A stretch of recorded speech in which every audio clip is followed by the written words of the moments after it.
to claim these people don't give a shit.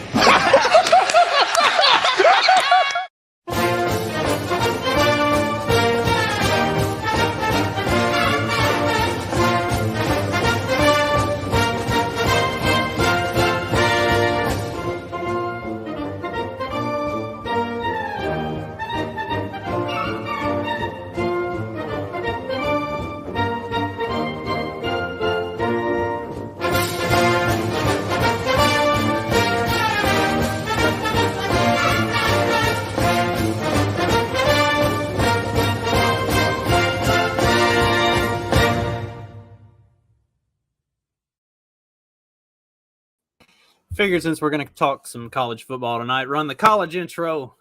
Absolutely. We can do what we want. I had to put the Jadeveon Clowney hit in there because that's like one of the most iconic hits of all time. And also because it always pisses Mark off. You got to antagonize him to maybe one day show up. Maybe. If for nothing else, to hop on for 5 minutes just to tell us to go fuck ourselves. And then he can scatter off and go look for signs or something. I don't know what those Michigan people do. I've got the full clip of that because it starts with the play before that where South Carolina got absolutely screwed on a bad call. Mm-hmm. And like Clowney was just pissed. And so as soon as the ball snapped, he's just unleashing all of that rage from the previous play onto that poor running back. I think it's amazing. It was instant karma. Yeah, it was a bad ball spot on like a third. It was a fourth down, and they got the first down. It was a fourth down, and they were obviously short from every fucking angle that you could possibly look at it. They were obviously short, and they spotted the ball on like, generous spot is being generous. It was like, it was terrible, and South Carolina was pissed off, and so they're like, okay, time to go murder somebody. Like whoever touches the ball, they get to die now. And it just so happened to be that guy. Yeah. On Michigan. It's kind of metaphoric, in a way, to what's going on now. But I won't get into any of that right now anyway, especially without Mark here. I would love to hear the Michigan fans' perspective on what it's like to be a Michigan fan at this current moment, because the entire world is clowning on them pretty hard and going in, I do pity the Michigan fan. I would want that to that kind of thing can only happen to a few schools that would make me happy, and Michigan isn't one of them. I will say that much. Like, it bums me out. Not gonna lie, it does. It bums me out. But it's college football. Fans are ridiculous. The internet is retarded, and it is perfect fertile ground for all of the shit talking that we as fans love to do. Michigan being good coming down the stretch is good for college football as a whole. Mm-hmm. Not having Harbaugh is a huge kick in the balls. And obviously from the game against Maryland is not within a touchdown of Michigan or shouldn't be anyway. And, with that game, like you don't think that the coaching may have that much to do with it, but especially on the collegiate level, it really does. And to see the way that they handle that, it definitely takes a lot away. And over what? Sign stealing? Like, the fuck does that even mean? How is that if you're retarded enough as a coaching staff that you're not changing your signs at halftime, that you don't have very variable signs, that you don't make adjustments, you deserve to lose anyway. Agreed. I totally agree with all that. But the results are something that you got to look at. If you look at how bad Michigan was, like say in 2020, and this is, again, I would love for Mark to be here so he could tell me all the reasons why I'm a freaking idiot, believing all these conspiracy theories. They're just out to take down Big Blue. It's a conspiracy by Ohio State and the rest of the Big Ten, retards that just can't hang, and they're taking down the evil empire, and this is all a sham. It's like the 3 a.m. ballot drop. It's all bullshit. Totally get all that. But if you just look at the record that Michigan had prior to when Connor Stallions got in there in 21, and look at how not good they were. And then no real change. It's not like they had like multiple consecutive top draft or recruiting classes. They were no different than what they've been, if my memory serves me correctly. And then overnight, they're winning double-digit games and just smoking people. And then, they run up against Georgia. Last year, they run up against TCU, and it was also a So it's like, so it's clear that you were scouting to a degree to win the Big Ten so that you get in the dance. And then you kind of like didn't have a plan beyond that. So I think in a way it kind of self-proves that, yeah, it totally did happen. I think at this point the evidence is way too robust to make an argument that they didn't do that. But it also shows that once they got out of their conference, they completely fell apart. Yes, that is his name. I mean, that dude is in the wrong business. He should be making all the porn and being equal amount degenerate, just actually getting paid for it. Because I don't know what he made, but it didn't.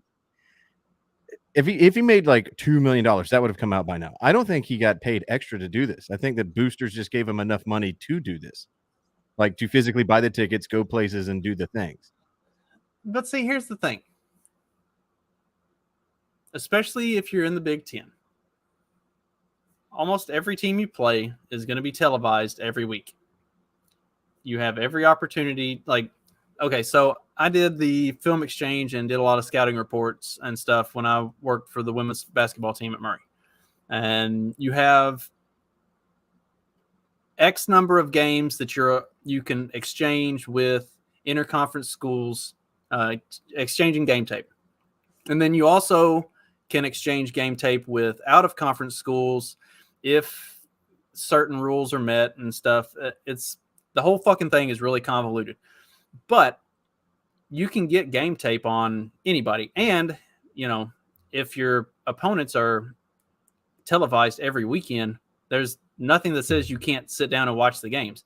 So you have all the opportunity in the world to put together scouting reports that are, I was a fucking 20-year-old and I came up with some pretty elaborate scouting reports breaking down player by player, who does what well, who does what poorly, looking at the offense, the defense, the way they set it up, the way they call the plays when they're coming up the court, the way they, how they're going to trap and the way they're going to move when they set up in this position on the defensive end. Like, it's not fucking rocket science. So like stealing calls or, stealing signs and stuff, that's just part of scouting. Like if you are even moderately decent at scouting, then you figure that shit out pretty quick just watching it. Shit, I'll sit in there with Sean and Katie and watch football games on the weekends and stuff, and I'm like, okay, this is what look at the way they're setting up. Like, this is what the defense is about to do. This is where this guy's going to go. Like, I'll break down this shit just like on the fly.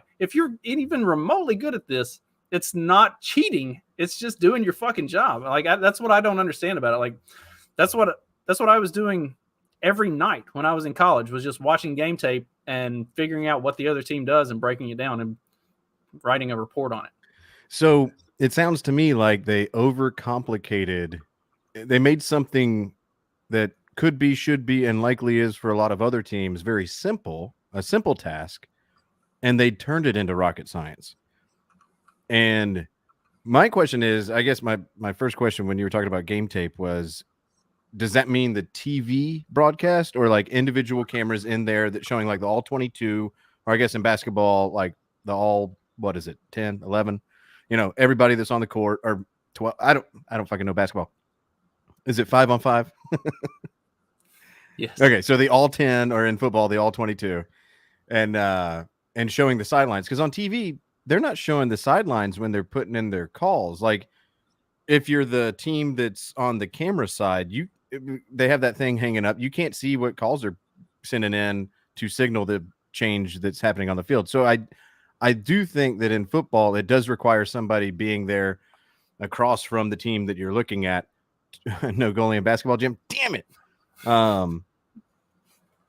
But They don't get to use their feet in soccer. Hold on, hands in basketball. Okay. I do think you need somebody on the other sideline to be able to look at the team that you're scouting, because I don't know if all of that does show up on the TV broadcast.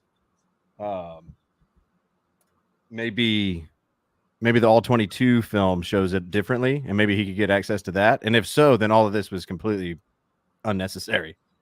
That I don't know. But he also, I don't think he would do this if it didn't give them some advantage. If there was no advantage to be gained, then all of this is the stupidest nothing on Michigan's behalf and on the rest of the Big Ten's behalf. Like, are we just talking about the dumbest thing that's ever happened, that this guy just happened to be so egregious that it's like just enjoy it and mock it and do the internet meme on them until the season's over thing? Or like, or I don't know what to expect from this. I mean, is it cheating by the letter of the law? Yes. Do I care? No. Do I think it's funny? Well, anytime anything bad happens to somebody other than me on the internet, yes, it's hilarious every time, 100%. So, I don't know. Like, I've heard Dion talk about it. He was questioned about it after one of the many losses he's had, and one of the things that he said was, "I don't care. To me, this ain't no big deal."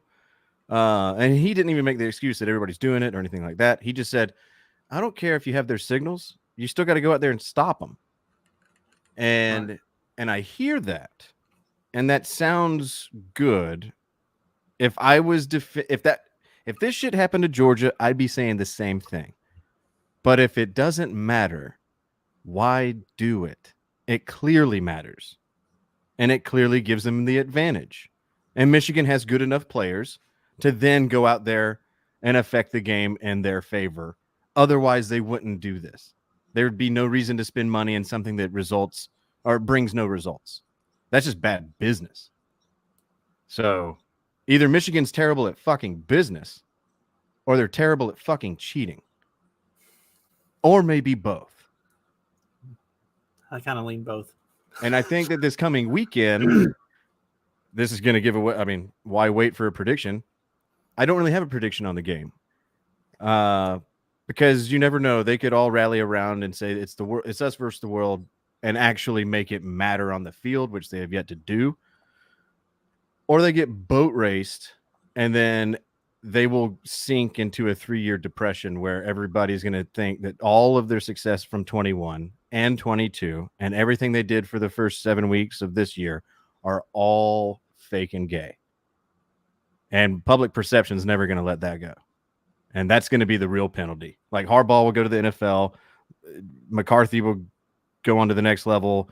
Players will transfer out. It will be the dark. Michigan will only be different than Michigan State because of colors, location, and mascot.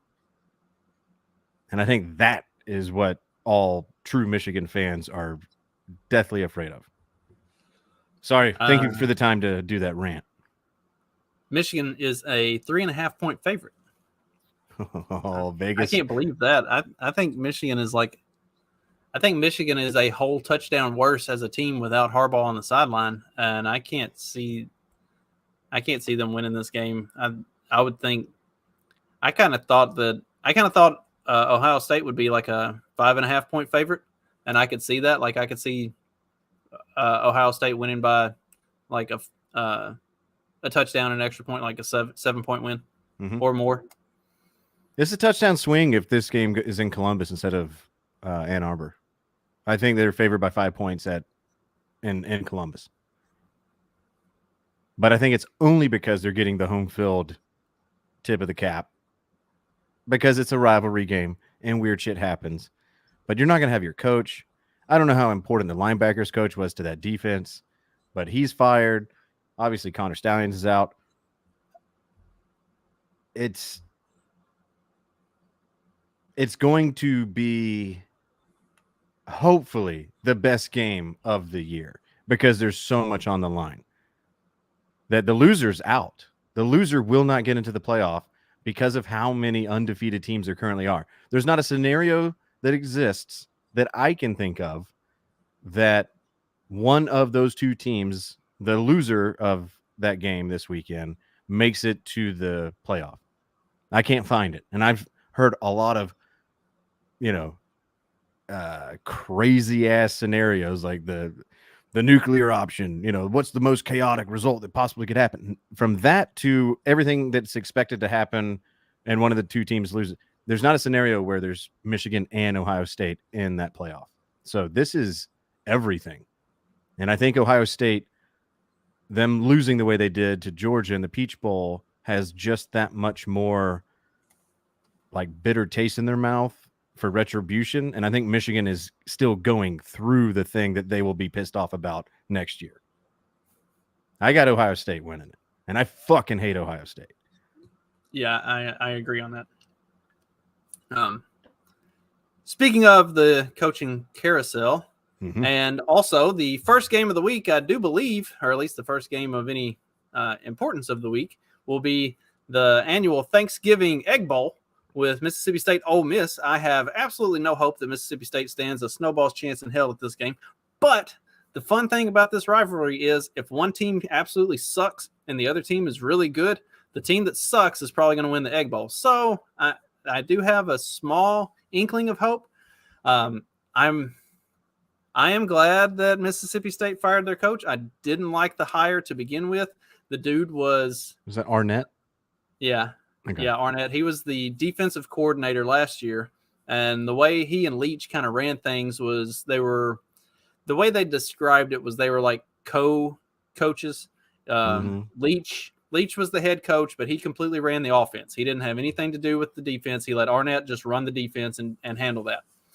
And I understood, because of the relationship that they had, the logic behind making Arnett the head coach, except that this is the guy who was the defensive coordinator for a defense that couldn't stop, anything at all. Like other teams, Kentucky just marched up and down the field on them like nonstop. Like their defense was terrible. Why are you going to take the guy who is in charge of that defense and then make him the head coach? Like he's not that good. Oh, but then arguably he was the closest guy around. They literally went, right. It was like guy. It was like you're already here. We don't have to change key codes whatsoever. You don't have to change security codes. Just fucking get in there, dude. Right. And that was infuriating. And I got it, but at the same time, it's like, no, that's not how you take this program to the next step that Mike Leach was moving it towards. So I didn't like the hire to begin with. The defense has actually been considerably better this year than they were last year, but Will Rogers is fucking horrible and should have been jettisoned into the sun a long time ago. So, here we are. I don't know what Mississippi State's going to do. I know what I want them to do is go talk Dan Mullen into getting out of doing whatever he's doing, analyzing games and stuff, and get back on the sideline. Kissing everybody off on ESPN and get back to doing the thing. Yeah. He is the perfect fit for what Leach was building with that offense and that team. He could step right in and I mean, his best years were at Mississippi State. He seemed to genuinely love that program when he was there, and everybody at the program loved him. And I don't think anybody would have a problem with him coming back from the fan base or anything else. Like it wasn't like he left on bad terms. Like when the Florida job came open, everybody knew it's like, all right, this fucking sucks, but we get it. I get it. Yeah. He's going back to the place where he kind of cut his teeth right. on a big, on a big scale anyway. And yeah, if you're going to get in a bidding war with Florida between Mississippi State and Florida, Florida's going to win that. But now I don't think that you have to worry about that. I mean, Dan Mullen's only 51 years old. In coaching terms, he's a teenager. Like he is young. Yeah. But he's also a seasoned vet. He's coached for 30 years. But as far as a head coach, I mean, he's right there. I can't imagine that at age 51, he thinks he has a 10, 12, 15-year TV career ahead of him. Like, that ain't there. So Is Michigan State gonna be patient and hire somebody else, knowing that that's not likely a long-term plan, waiting for Dan Mullen to have his makeup taken off? I don't know, but I agree with you. I think Dan Mullen and Mississippi State is the perfect match, and I don't know how he left Mississippi State. If there's any, not bad blood, but you know how you can say some dumb thing, like if at his time at Florida, if he ever made comments about that old place, that I came from. I'm not aware of any, so I think the door is still open and the feelings are clean. So I would like to see Mullen back at Mississippi State. Those were fun years to watch Mississippi State games. Now, there's quarterbacks all over college football, so can he go find himself another Dak? I think so. They're out there, and I think that there's a lot of Daks out there that are getting undercoached. And I mean, look at DJ Ukulele when he was at Clemson. Dog shit for 2 years, absolutely horrible, terrible. Goes out to Oregon State, setting the world on fire. There are plenty of, and plus with the transfer portal, Mississippi State could flip things very quickly. So I hope for Mississippi State fans and for football in general that something like that does happen, because it sucks to have half of the league that you don't even have to worry about. They've got half-ass decent backs. They've got a good receiving core. They just don't have a quarterback that can deliver the ball. The offensive line is serviceable. Bring in Dan Mullen, hit the transfer portal, get one of these guys that's not getting the playing time that he wants or isn't being coached the way he wants, who sees Dan Mullen and knows what Mullen does with quarterbacks and is like, I can do that. Slot him in and fucking have a good year. We're not winning the West, but you can at least rack off, 8, 9, maybe 10 wins and have a good season and be competitive, get in the top 25. Like Dan Mullen did that pretty consistently while he was there. And I think the team, especially with the improvements that the defense made this year, I think the team is close to being able to do that if the offense can come together. But I think the biggest thing standing in Mississippi State's way is the mountains of money that is sitting there for the taking just a little to the west, and that is Texas A&M. I think because Mullen is a nationally recognized name, the biggest schools or the bigger schools with the deeper pockets, and I've seen Dan Mullen's name listed on the list of interested parties for the A&M coaching opening. Dan Lanning has already told them to go fuck themselves, which I agree with. He has no reason to leave Oregon the way that he's got that thing cooking on year 2, just to get right back in the SEC and go through all that. But Dan Mullen, if A&M calls, I think he'll go. I think he would take A&M over Mississippi State, if for nothing else but the money. Because that's hard money to turn down. I don't give a shit who you are and what your principles are. They wave 76 guaranteed in front of your face. Now, granted, Mullen doesn't have a natty to his name as far as being a head coach, so maybe cut that in half, but that's still going to be 10 mil more than anything Mississippi State can probably pull together. Again, bidding wars between the behemoths, they tend to come out on top. So the best chance for Mississippi State to land Dan Mullen is for A&M to hurry up and fill that position with anybody but him. Because as long as that stays open, Mississippi State's coaching position will also, because it will go A&M, then Mississippi State, in my opinion. Yeah, I mean, you're absolutely right on that. Whoever's on the A&M list, they're going to wait for A&M to fill that before they start looking and talking to anybody else. So, or wait to see if any other, if Michigan does end up coming open, stuff like that, because that could potentially be in play, and that could skew the thought process of some of the coaches who might be kind of waiting in the wings, looking at, all right, what's the next move? Do you jump early at A&M and then miss out on potentially getting in on the Michigan gig? Because, that whole thing's up in the air. Harbaugh's always a flight risk. So he always has been, even when they're doing good and they're not on anybody's negative radar. I mean, right. holy shit, how many years in a row has it been like, I ain't leaving? By the way, Vikings, what's up? I mean, taking job interviews on National Signing Day, like, what is wrong? Like, if I was a Michigan fan, I would want him out. Like, I would look at all this and I'm like, damn, this sucks, and we're gonna get really, black-eyed on the internet for a little bit.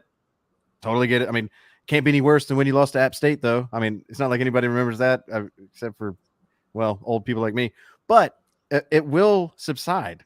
If I was a Michigan fan, I would have wanted Harbaugh out of my program years ago, only because he was showing a lack of commitment and loyalty to my program, which always leaves things in flux, which inherently equals possible recruits going to somewhere that has a little bit of a higher security level. Like Saban, you don't have to worry about him dipping.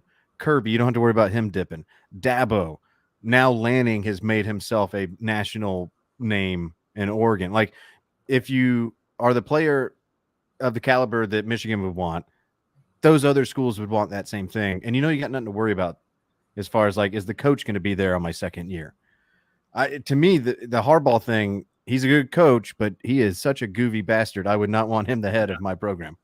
Harbaugh, Urban Meyer, guys like that it's just like, okay, he's going to be really good year in and year out. But as long as he's there, he's going to be great. Yeah, he also might decide that he needs to take a mental health break and, like, take the summer off and then come back and realize he doesn't actually need a mental health break, and he goes and coaches somewhere else next year. Like, maybe we're just a little different down here in the South, Justin, where we like our ball coaches to stick around. Yeah, and we do everything possible to ensure that remains a reality. We pay them NFL level sums of money. We basically give them a mayorship over entire towns where they can they are the sheriff of whatever jurisdiction that school resides in for the time that they are winning football games in that area. Mississippi State paid Jackie Sherrill for 5 years longer than they ought to have, because he had been there and he was the guy. And even though by all means they should have kicked his ass to the curb, they let him keep coming back every year. And that good old boy network that is a saying for a reason, that is alive and well and has no risk of dying, and in the SEC anyway. I mean, just as long as you're winning games, they will. Yeah, you're not leaving. You're not fucking leaving. You are our property. Do we want to pick some college games? Hell yeah. All right. Let's do some of the. Well, real quick, are there any college or coaching openings that we didn't address that we think could somehow be like a chain reaction into the A&M, Mississippi State? I think Michigan's open. I can't think of any, but if you had any that you knew of. Those were the only ones that I was really thinking of, because they are anytime an SEC job comes open, that's newsworthy. Yeah. And I will say this, expect a coordinator or two from Georgia to likely be taking one of them, but that won't come out until January. So a lot of these openings might already be shored up, but nothing can come out publicly until after the Natty. So if there's no openings that are getting filled throughout the month of December, and it seems like, hey, this is really crazy, that might be, well, no, that wouldn't be, because early signing day is the big signing day, and that comes in like the second week of December. So no, I think maybe by as soon as the conference championships end, we might be hearing the names rolling in, because they have, they have to get a quick start on recruiting. Actually, now that I think about it, I don't know why we haven't heard names. Anyway, carry on. I'm trying to think if any of these games are actually like important enough to pick. Well, we got games going on right now that are definitely not important, but they're definitely involving the state of Michigan.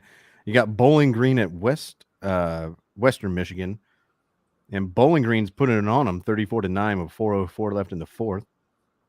East Michigan is at Buffalo, and East Michigan, the Emus, putting it on Buffalo 24-8. So 2 games that are completely worthless of watching, which is why you should be tuned in here. Jay Forte. Let's see. There is a. I think it's an interesting game, for no more reason than just the novelty of it. Mhm. Iowa, Nebraska. Mm-hmm. The over under on Iowa, Nebraska is 26. I'm trying to look it up. So last week I was looking at the lowest over unders in college football history, and it was Iowa a couple weekends ago, and I can't remember what it was. I want to say it was like 28. So this may actually be another Iowa setting a record for the lowest over under in a college football game. Oh, and for sure. and you know what's really crazy about the last one was they hit the under on the lowest over under in college football history. I'm going to take the over on the number of times Iowa hits the under. Like that's the safest bet in all of America. It is. It really is. Okay. So it was the over under on the last one was 25, and it was Iowa Rutgers, and Iowa ended up winning the game 22-0. So yes. they hit the under. They hit the under 26 by themselves because their defense is so good. This is the problem you get. This is the problem you get when you have an elite top 5 defense, which Iowa does have, believe it or not, and a bottom 5 offense. Like, right. It's a to watch Iowa like struggle session out wins, because I have I live in that part of the country now where I have all of the Big Ten games. So I get to watch a lot of Iowa games, and to watch them like struggle session out 10 wins a season. Holy fuck. It's painful, but it's also like highly entertaining. Like if you want to watch some really good, bad football, that's like watch every Iowa game. It's like a bad 90s comedy. It's like, this doesn't make any sense, and there's no good character development. Like this isn't even like packed with action. It's the defense is the only thing that you would come to see. And well, here's another side of the story for this game, Iowa, Nebraska. On the Nebraska side, remember, Nebraska's favorite. By 2.5. Again, that's because they're at home, which means Iowa's going to win by 1 point. It's going to be something stupid like 13-12. But Nebraska hit the under and lose and miss a bowl game. This is what I'm getting at with Nebraska. So they hire Matt Rule, who is undoubtedly a great college coach, terrible NFL coach, one in a long line of many good coaches that can say that. Nick Saban is one of them. But Nebraska lost in week 2 at Colorado, who is now like irrelevant. They lost to 4-9 or something. They lost to the 22nd ranked Colorado Buffaloes 36-14. That might be their lowest point of the year until this coming weekend. Because here's the funny thing. Nebraska got 1 win away from bowl eligibility a month ago, and they're still fighting to become bowl eligible. They have lost the last 3 games in a row to Wisconsin, which I can understand.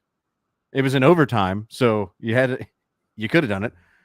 And then to Maryland, 13-10 to Maryland, they lost. And then the game before that, they lost to Michigan fucking State.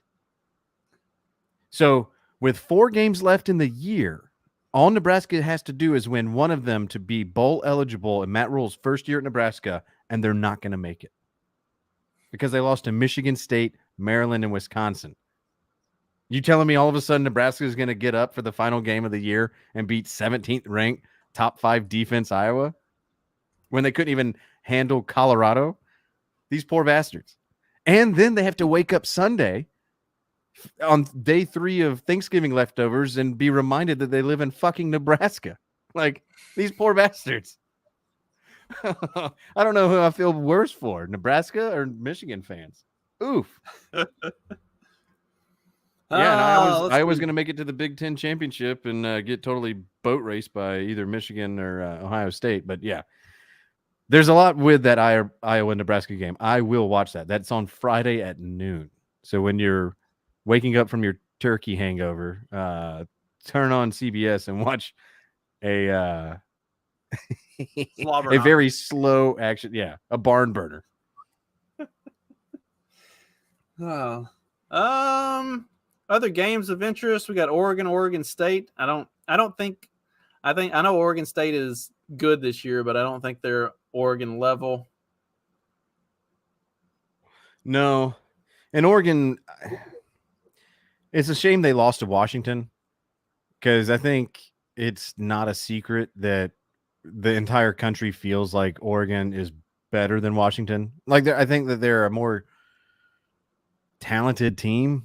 Like, Washington's defense is not good. It's correct, but their offense is so good that makes up for it. And that's Oregon is the better overall team, but yes. Washington had the better game. That's yep. And it was because it was played in Washington. Washington won by 3 points, I believe, in that game against Oregon. I think you played that in Eugene as a very different game script, very different outcome. I like Dan Lanning because of his ties back to Kirby. But I'm not going to lie, low-key, I'm hoping Oregon State wins because I don't want to face Oregon in the playoff. I just don't. I think that they are one of the scariest teams. They're not a sleeper team by any means, but they're just on the outside. If they win this game and then go to the Pac-12 championship and beat Washington, they will be, in my opinion, the scariest team in the playoff outside of, with the caveat, outside of Alabama if Bama beats Georgia and gets in the playoff.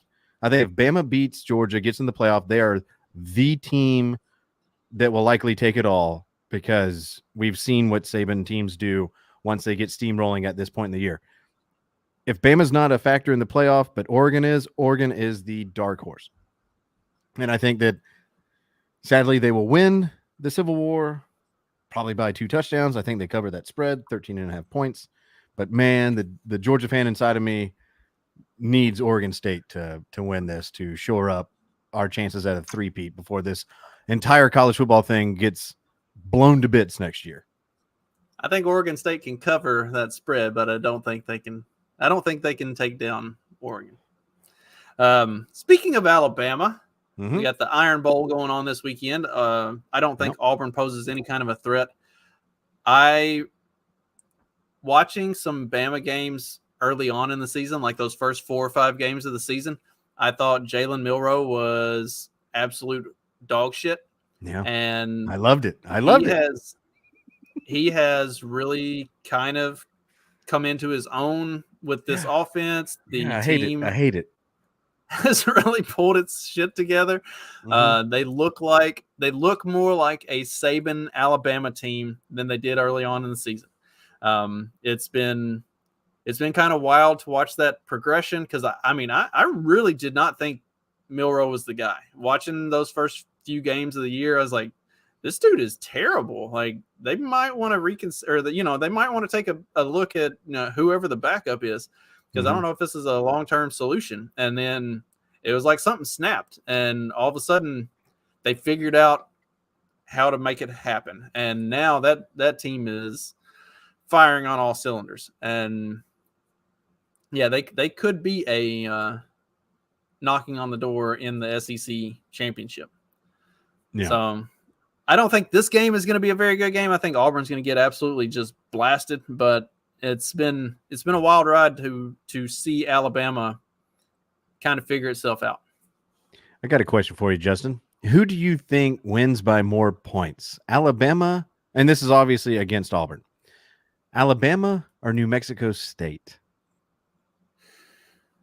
Because if anybody doesn't know what I'm talking about, New Mexico State beat Auburn by, what was it, three 3 touchdowns? It was 31-10 final score at home, and Auburn was favored by, I think, 24.5 points at home, and they lost by 3 touchdowns. That's a 6 touchdown swing. Oh yeah, last week was the SEC Bunny week before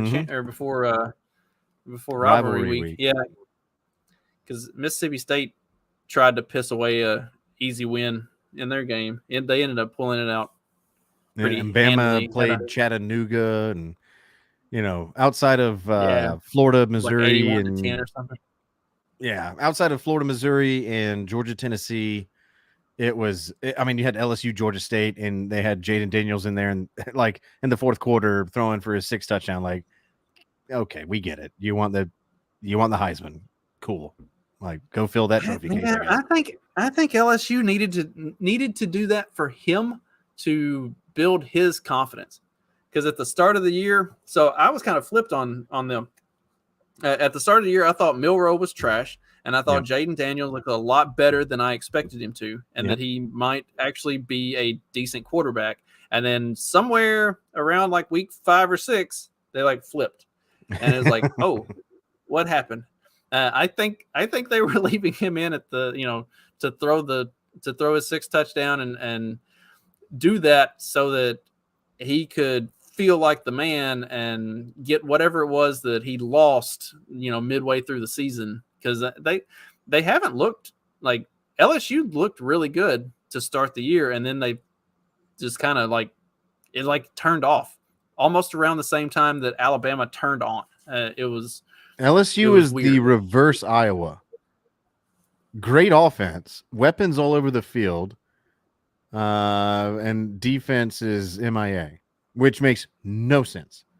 I don't know how you go from DBU, which I think is uncontested, and you've got the elite outside rusher. I forget his name right now. Doesn't matter. He's amazing, but he has done nothing this year. Like, whatever Brian Kelly's coaching is, the results have come in. There's not a defense to be concerned about wearing an LSU helmet, which is bizarre. Makes no fucking sense, because they had a good defense last year. There's plenty of talent. I mean, fuck, they beat Alabama last year. They were in the SEC championship last year. I understand they lost to Florida State a year ago. They also lost to Florida State this year. That still didn't knock them at all to start the season. You saw them lose to Florida State, and you're like, yep, cool. Saw this last year. They still won out and made it to the championship. So that was the expectation. They have taken a step back, and it's not on the offensive side. It's 100% on the defensive side, which to me is inexcusable. Like, LSU fans, if I was an LSU fan, and I know plenty, that would be my biggest what the fuck, dude. This is the SEC. We play defense here. Offense, whatever you did the year before, we expected to be slightly better, but defense should never fall off, ever. Especially at a school like LSU. That was the most mind-boggling shit of all time. Now, I am part of the party in the camp that I think I share with you, thinking that Nussmeier, whatever his name is, was the better quarterback. Just watching him go into the SEC championship last year, I thought he was more accurate. He had more zip on his throws. He had a stronger arm. He made better decisions. He wasn't getting picked up and ragdolled around the field like Jaden was. And something happened this year as the year progressed where Jaden Daniels seems to be the only person on LSU that has any any football talent that is entertaining enough to watch outside of the receiver neighbors. They're basically a one-person team. How did they go from what they were a year ago to a one-person team? Like, I have questions. I don't know how long Brian Kelly stays at LSU if this is the trend that he's already on in year 2. I forgot where we were. Speaking of LSU, does LSU stand a snowball's chance in hell against, does Texas A&M stand a snowball's chance in hell against LSU, even with all of this being said about LSU? No, and I think it's just because LSU or A&M has fractured and lost its way, because they experienced any cataclysmic,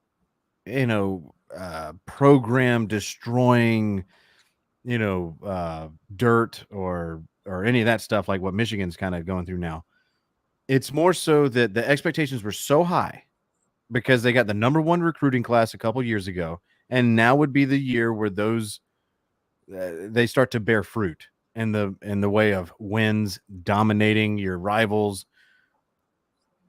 I haven't gone back to look at that recruiting class to see how many of those recruits are still even there, but I know one of their best guys transferred out, came to Georgia last year, transferred out of Georgia, and now is at USC, not doing shit, and Bear Alexander, one of the best nose tackle prospects in the country. So, and I think we got somebody else from A&M who came over, transferred out of A&M, came to Georgia, and was just a thug that didn't work out, and I don't think he's on any team now. So I think it's because of expectations were to the moon, and because they didn't live up to it, there's no confidence in A&M right now. There's no gel that is keeping the team together. There's no common bond. There's no culture there that I think they lose to whoever they play this week. And LSU, I think deep down, Brian Kelly knows that you can't go from SEC championship appearance in year one and 4 losses in year 2. You won't be around long. So they're going to be they got a death grip on that 9-3 record that they need. So I think it means more to LSU to get the win than it does A&M because they're already turning over everything. So give me LSU on that one. Yeah, A&M's learning the hard way what happens when you just try to buy a team and don't build cohesion. You go after the best athletes or the best prospects and not go after the players that are going to fit your culture and your what you're trying to do. There's having spent a lot of time around college sports, there's a lot to be said about bringing in that one wrong player that will rub the rest of the team wrong. And Yeah. A&M seems to be a case study in bringing in all of the wrong players. Yeah. You go after the best talent, but the worst fits for every single position. And then let's see how this works. It's usually not going to work. No. And A&M seems to kind of be the case study of that. I don't think they stand a chance in this game just because I don't think they give a shit. Mm-hmm.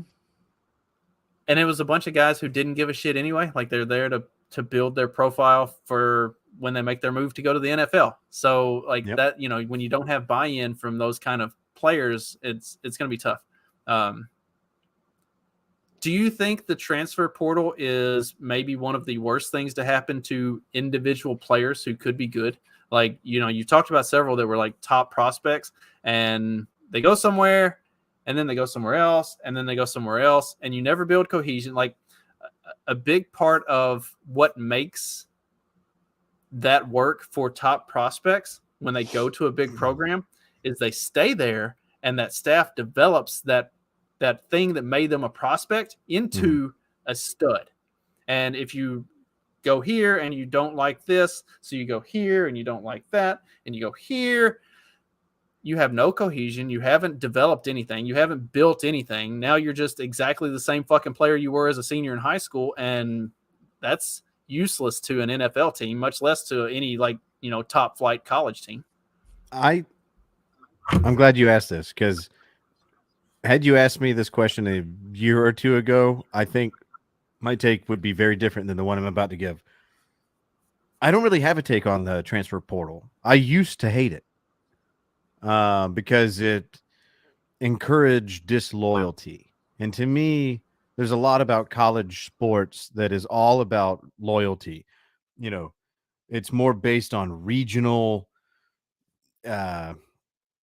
almost bloodline stuff. It's I cheer for this school because my grandfather went there and there's a building named after him, or we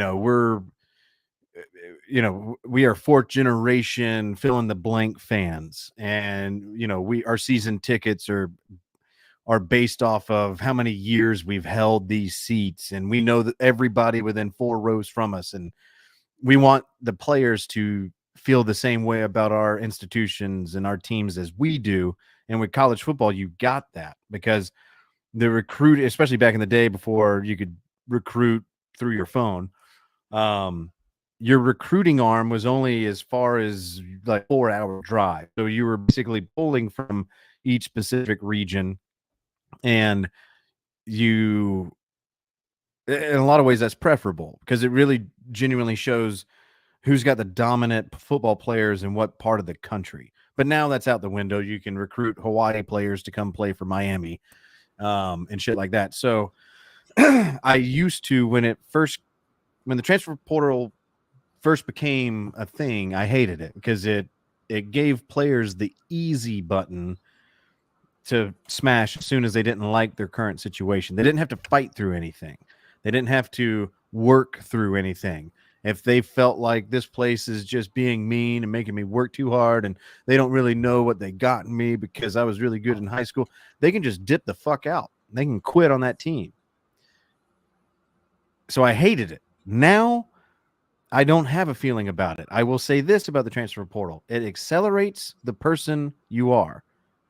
If you are somebody who, let's say, goes to Missouri and you're doing the work, you're a 2-star, 3-star athlete, only recruited by a smaller school, you put in the work and it shows fruit on the field, but you want to play for somebody that can elevate your game even further by making you work harder, like in Alabama, Georgia, teams like that, and you don't give a fuck about the league, you just want to be the best player you can be because naturally that will help your opportunities and what doors could be opened. Now you have the opportunity to not be a 3-star playing at a 5-star level on a shit team where you're lost forever. So if you want, and you have a shitty coaching staff that's not pushing you and you don't feel like you are reaching your potential, those players also have the possibility and the potential to go to where they can reach that. And I think that was the side of the argument that I, anyway, always left out of the equation on the transfer portal. So I don't have a feeling positive or negative on the transfer portal. I think it just gives players an opportunity to accelerate who they already were, in a way. Yeah, I kind of agree with you on the. At first, I hated it because of the loyalty thing, and then I kind of didn't have an opinion on it from that perspective, because if it's somebody that's a prima donna that's just going to bail whenever things don't go their way, that's not somebody that you probably want around anyway. Yep. Now I'm sour on it for the not from the loyalty perspective, but because of what I feel is a arrested development of the players, like having to stick in there and feel it out and figure it out and give these coaching staffs an opportunity to break some of the things that need to be broken so that you can be taken to that next level. Like I think from a player development standpoint, there are a lot of high-end recruits who will never reach their potential because they're going to bail, where at one point in time they didn't have as much of an option for that. So they'd stick in there and end up becoming a good player.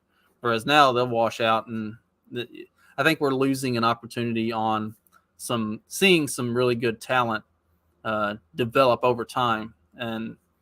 But I mean, it's, it is what it is. That's the problem for these kids is they've got all the buzz in their ear of what they need to do, and they allow that to influence their decisions, and kids are going to make bad decisions. So to speak on that and to maybe crystallize this conversation even better is Ra Thomas.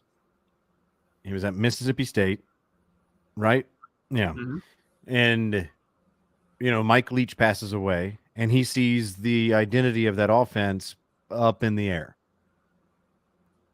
I don't know what he came in to Mississippi State as, 2-star, 3-star, 4-star. I don't know what he came out of high school I don't remember either. I think he was three or four. But he goes in the transfer portal. He's immediately rated like top 5 prospect in the transfer portal. Obviously, that catches Georgia's eye. We know that we're losing. Oh my God, this is bad. We know we're losing our best A.D. Mitchell. We know we're losing our best receiving option in the biggest games to Texas for good reasons. He's got a family in Texas. He wants to be closer to his kids. Totally makes sense. Salute to you. Thank you for everything you did. You're forever a damn good dog. But now we have an opening that we need to fill. So we're going to go into the transfer portal. Ra Thomas was interviewed, and we have a show here every week called Kirby Smart All Access, where they do behind the scenes interviews with players, coaches, and they just give updates on the program. Well, Ra Thomas was one of the key player spotlights that they did, and they talked to him for 10 15 minutes. And one of the things that he said that caught my eye was, I was just looking for a home, kind of felt like everything got kind of turned upside down all of a sudden, didn't really know what my future held. And then Georgia hit me up, and he was like, in the beginning during the spring, he was like, there were some bumps in the road. I didn't feel like I belonged. I didn't feel like I was good enough to be a part of this team because of the recent history. And he's like, and that just pushed me. That pushed me to get better.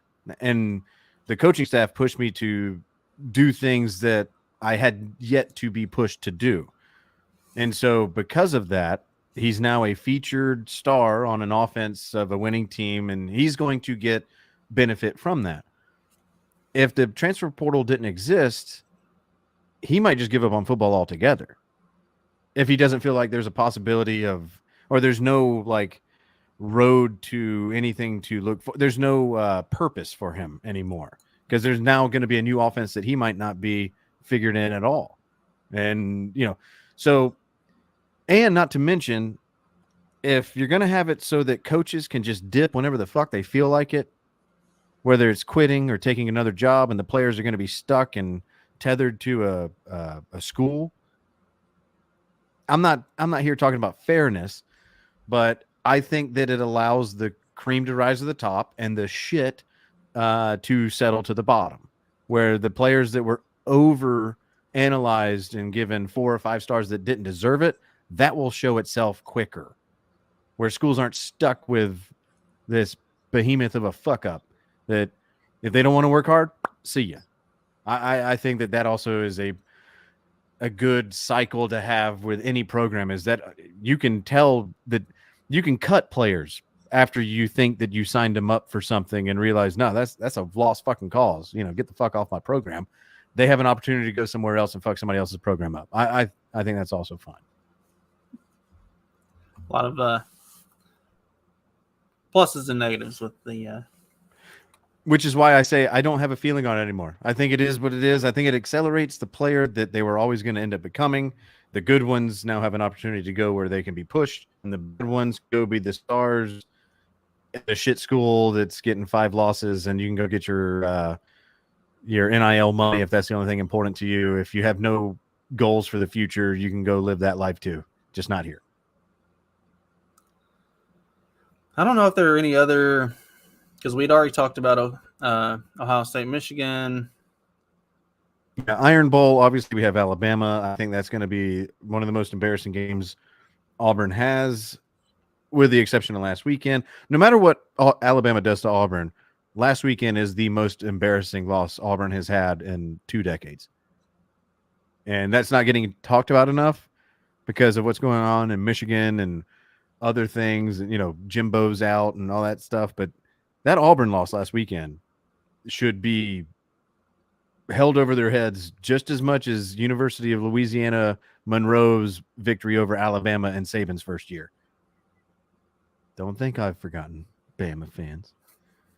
Penn State, Michigan State, no one gives a shit. Georgia Southern, App State, just because I went to Georgia Southern and App State is our biggest rival.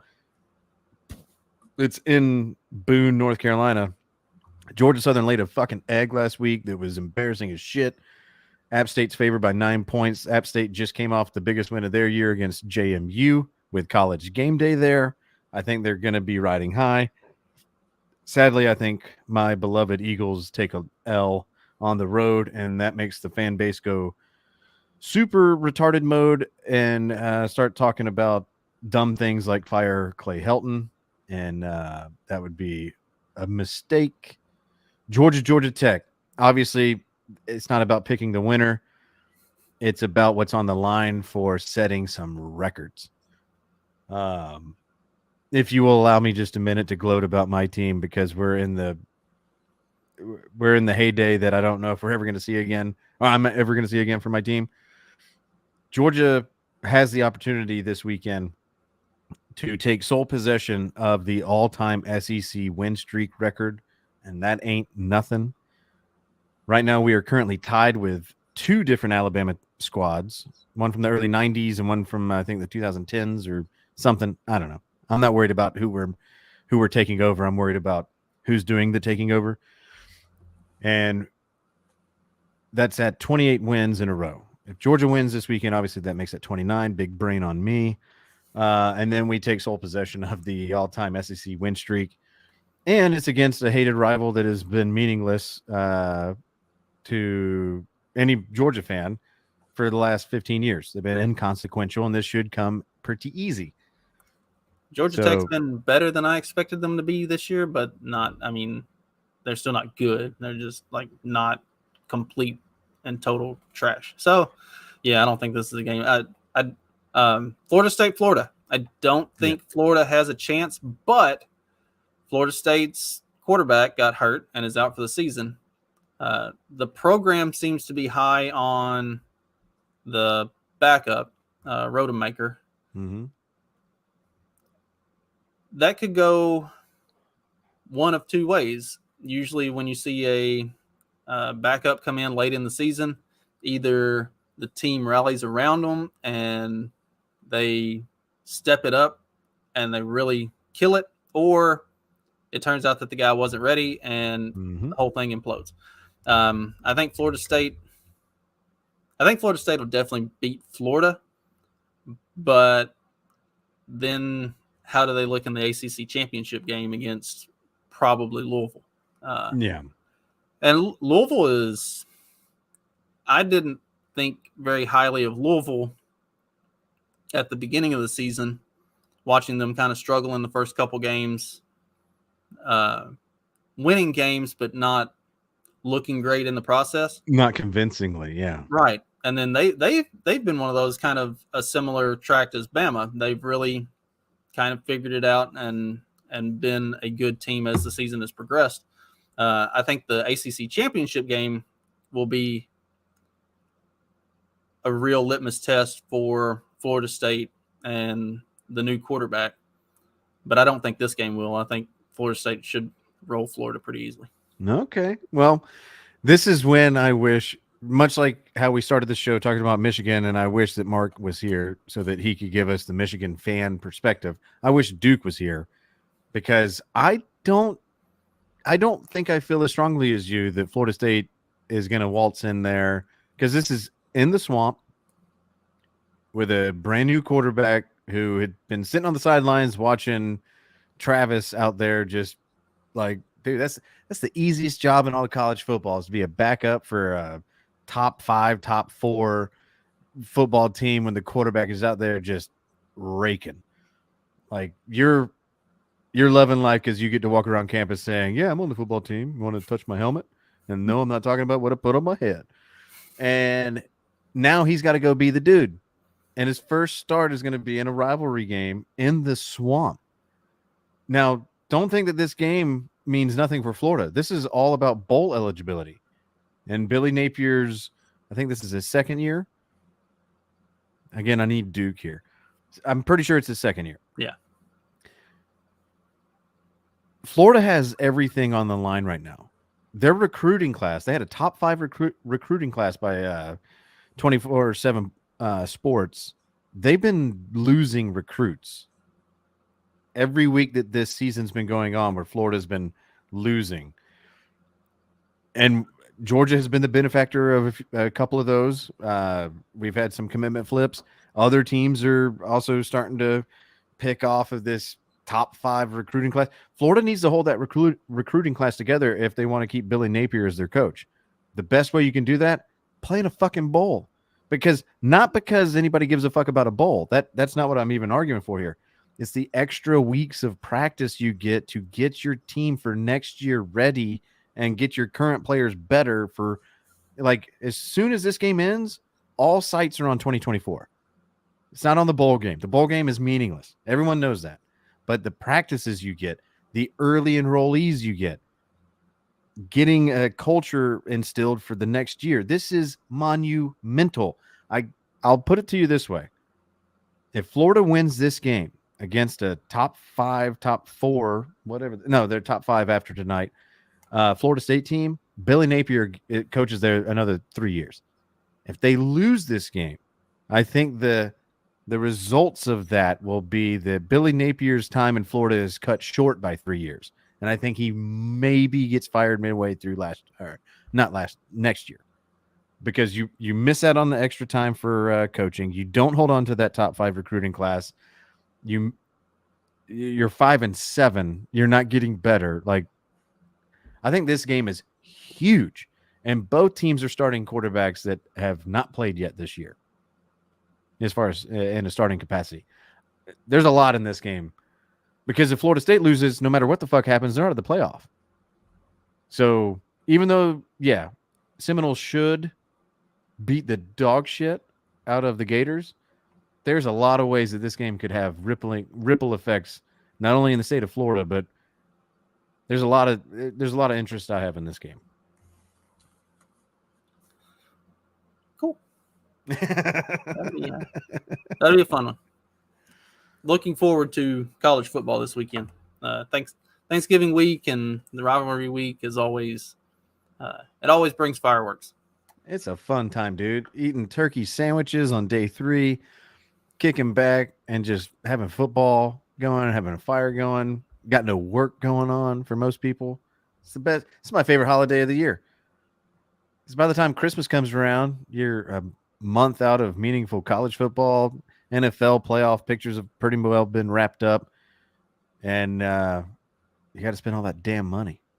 And I fucking hate doing that. I'd rather spend all the money on like a deep fryer, some extra squash casserole ingredients. So speaking of new quarterbacks. Yes, sir. Transitioning to the NFL, we got to see some new quarterbacks in play this past weekend with the did we? With the injuries to Joe Burrow and Sean Watson. Mm-hmm. Who else? Who else did we get? Well, I guess it's been a couple weeks now that we've had since Kirk Cousins went out, and you've got Dobbs came in. Dobbs, who started the year with the Cleveland Browns, went to Arizona, and now is with Minnesota.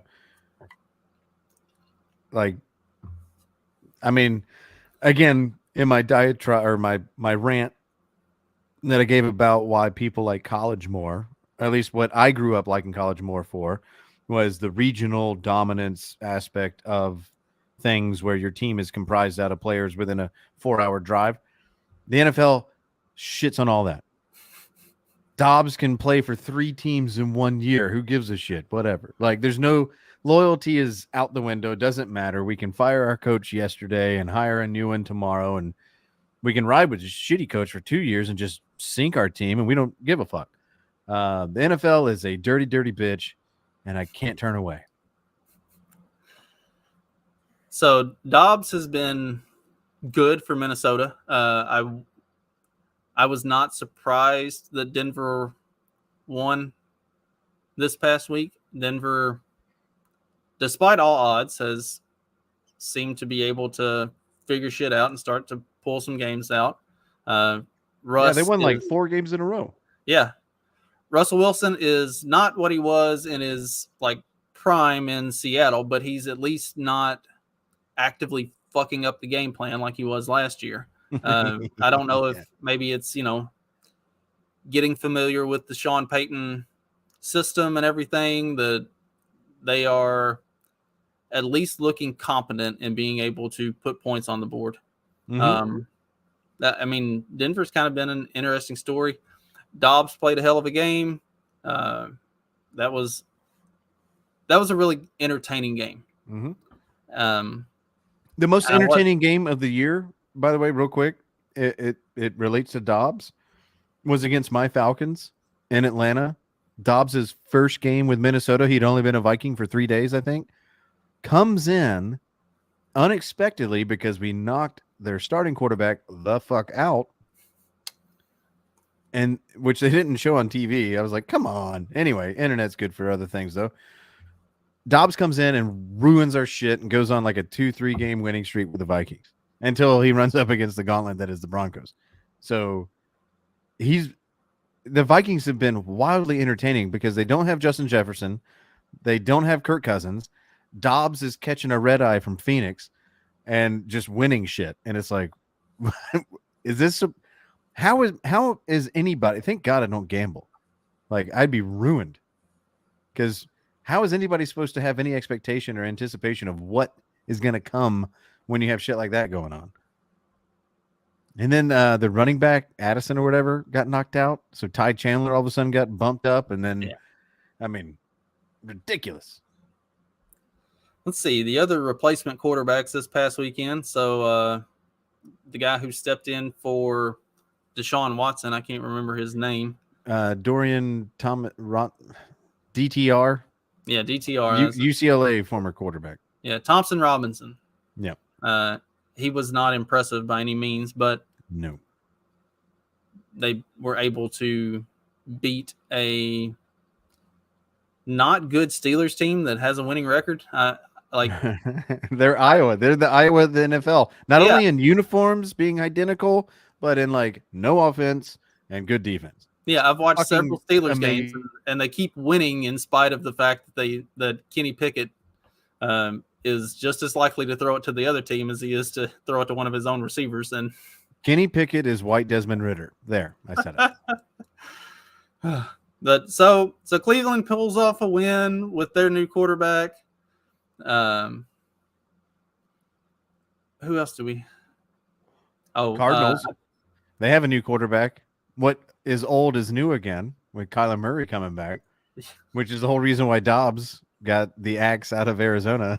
It's because he was doing too much to try to win. And Kyler Murray gets beat by the rookie phenom CJ Stroud, which I don't think anybody's shocked by that. I think I would love to go back and watch our now removed episodes of the draft when CJ Stroud was going and Bryce Young. And I'm pretty sure, I don't think I'm a revisionist on this history of saying CJ Stroud's going to be a better NFL quarterback than Bryce Young, just due to overall talent, size, and just the fucking eye test. Yeah, I think we were all on the same page on that one. Yeah, so I'm happy for the Texans fans. Like, that's going to be fucking awesome to go from absolute dog shit to getting Will Anderson, CJ Stroud. CJ Stroud says, draft that Houston receiver, the University of Houston receiver, Tank Dell, the undersized guy. And I'm just going to throw it to him all the fucking time and make him amazing. And it's working out. So kudos to Houston. Titans. I'm just going down the list. Titans, Jaguars. I think the Will Levis experiment has kind of come full circle. I think he's just a Tannehill 2.0. Man, sometimes he makes some throws that look amazing, and other times he looks like he's struggling to play the position. You can tell what day he didn't put mayonnaise in his coffee or whatever the fuck he does. Because against the Falcons, which you'll notice a theme here, opposing quarterbacks against the Falcons are fucking Hall of Famers for 1 week at a time. Will Levis threw for 4 touchdowns against the Falcons.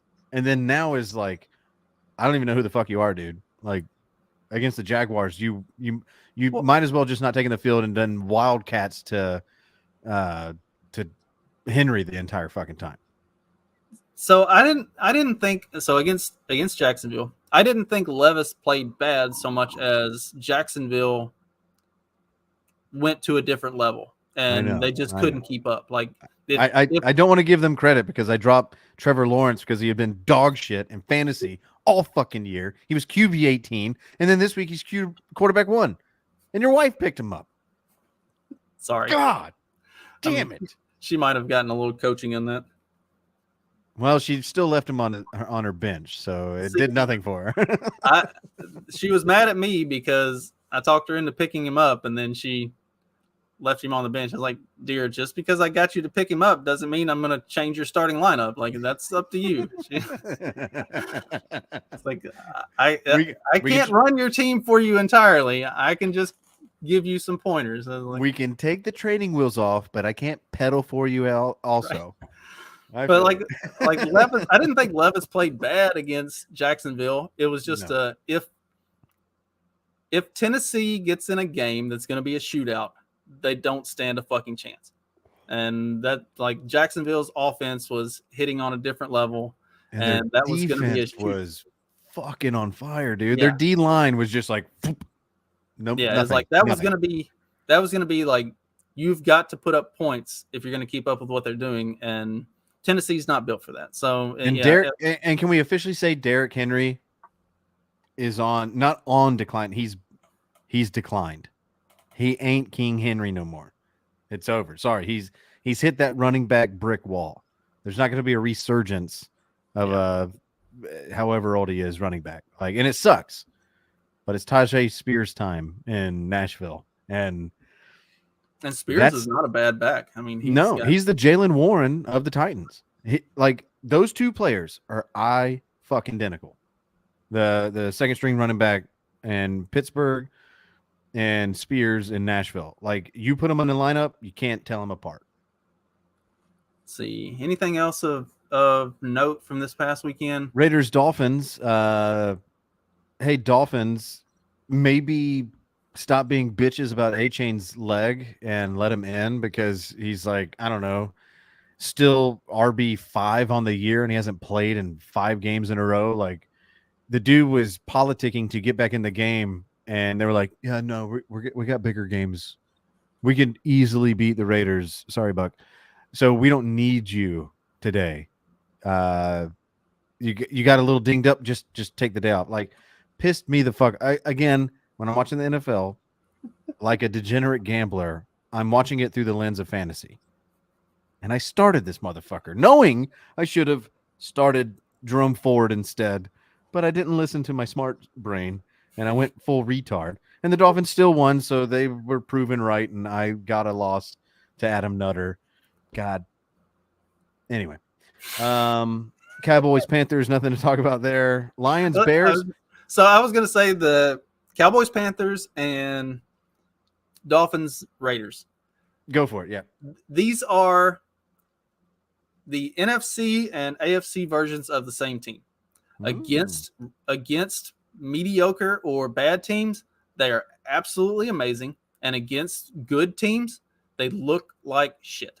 Like, their offense and their defense can fire on all cylinders and beat the brakes off of the teams that they should. But as soon as they come up against a team that's legitimately good, then they wilt. And that's what we saw this past weekend. Like, anytime Dallas goes against an inferior team, that defense cranks it up to 11. Dak Prescott looks like senior year at Mississippi State Dak, and you get everything firing. And if they go up against, an Eagles or somebody like that, all of a sudden it's the complete, opposite. So it's I watching those two games this past weekend, I felt like Dallas and Miami are the same team in those for their respective conferences. Okay. So it'll be interesting going forward to see, can either one of them put together good games against good teams, because that's going to be the test. Like, Dallas could be a contender come playoff time if they can actually play a good game against a good team. Same for Miami. Like, Miami very well may win that conference or win that division, but as soon as they get into the playoffs, if they play, somebody that's just good, they don't seem to perform well. Dude, if it was 1974, I would want nothing but a Cowboys-Dolphins Super Bowl. This year, I don't know, because I agree with you. I think if the Cowboys were to make it to a Super Bowl and they were to face a Dolphins, they would piss themselves and shit right down their leg, and they would barely show up. It would be 33-10. Actually probably be like 43-10 Dolphins, because they've been so disappointing to watch when they actually have a good opponent to go up against. I totally agree with you. But I will say, while I was skipping over those two games because it was just like good teams beating up on bad teams, which to me isn't that much fun to watch unless you have a fantasy tie-in. That Bears-Lions game, Oh, you're gonna get it, Goon. Don't you worry. That was the most entertaining game to watch this week, as far as I'm concerned. Now, my bullshit ass Falcons were on bye, as were the Saints, because we're playing on Sunday.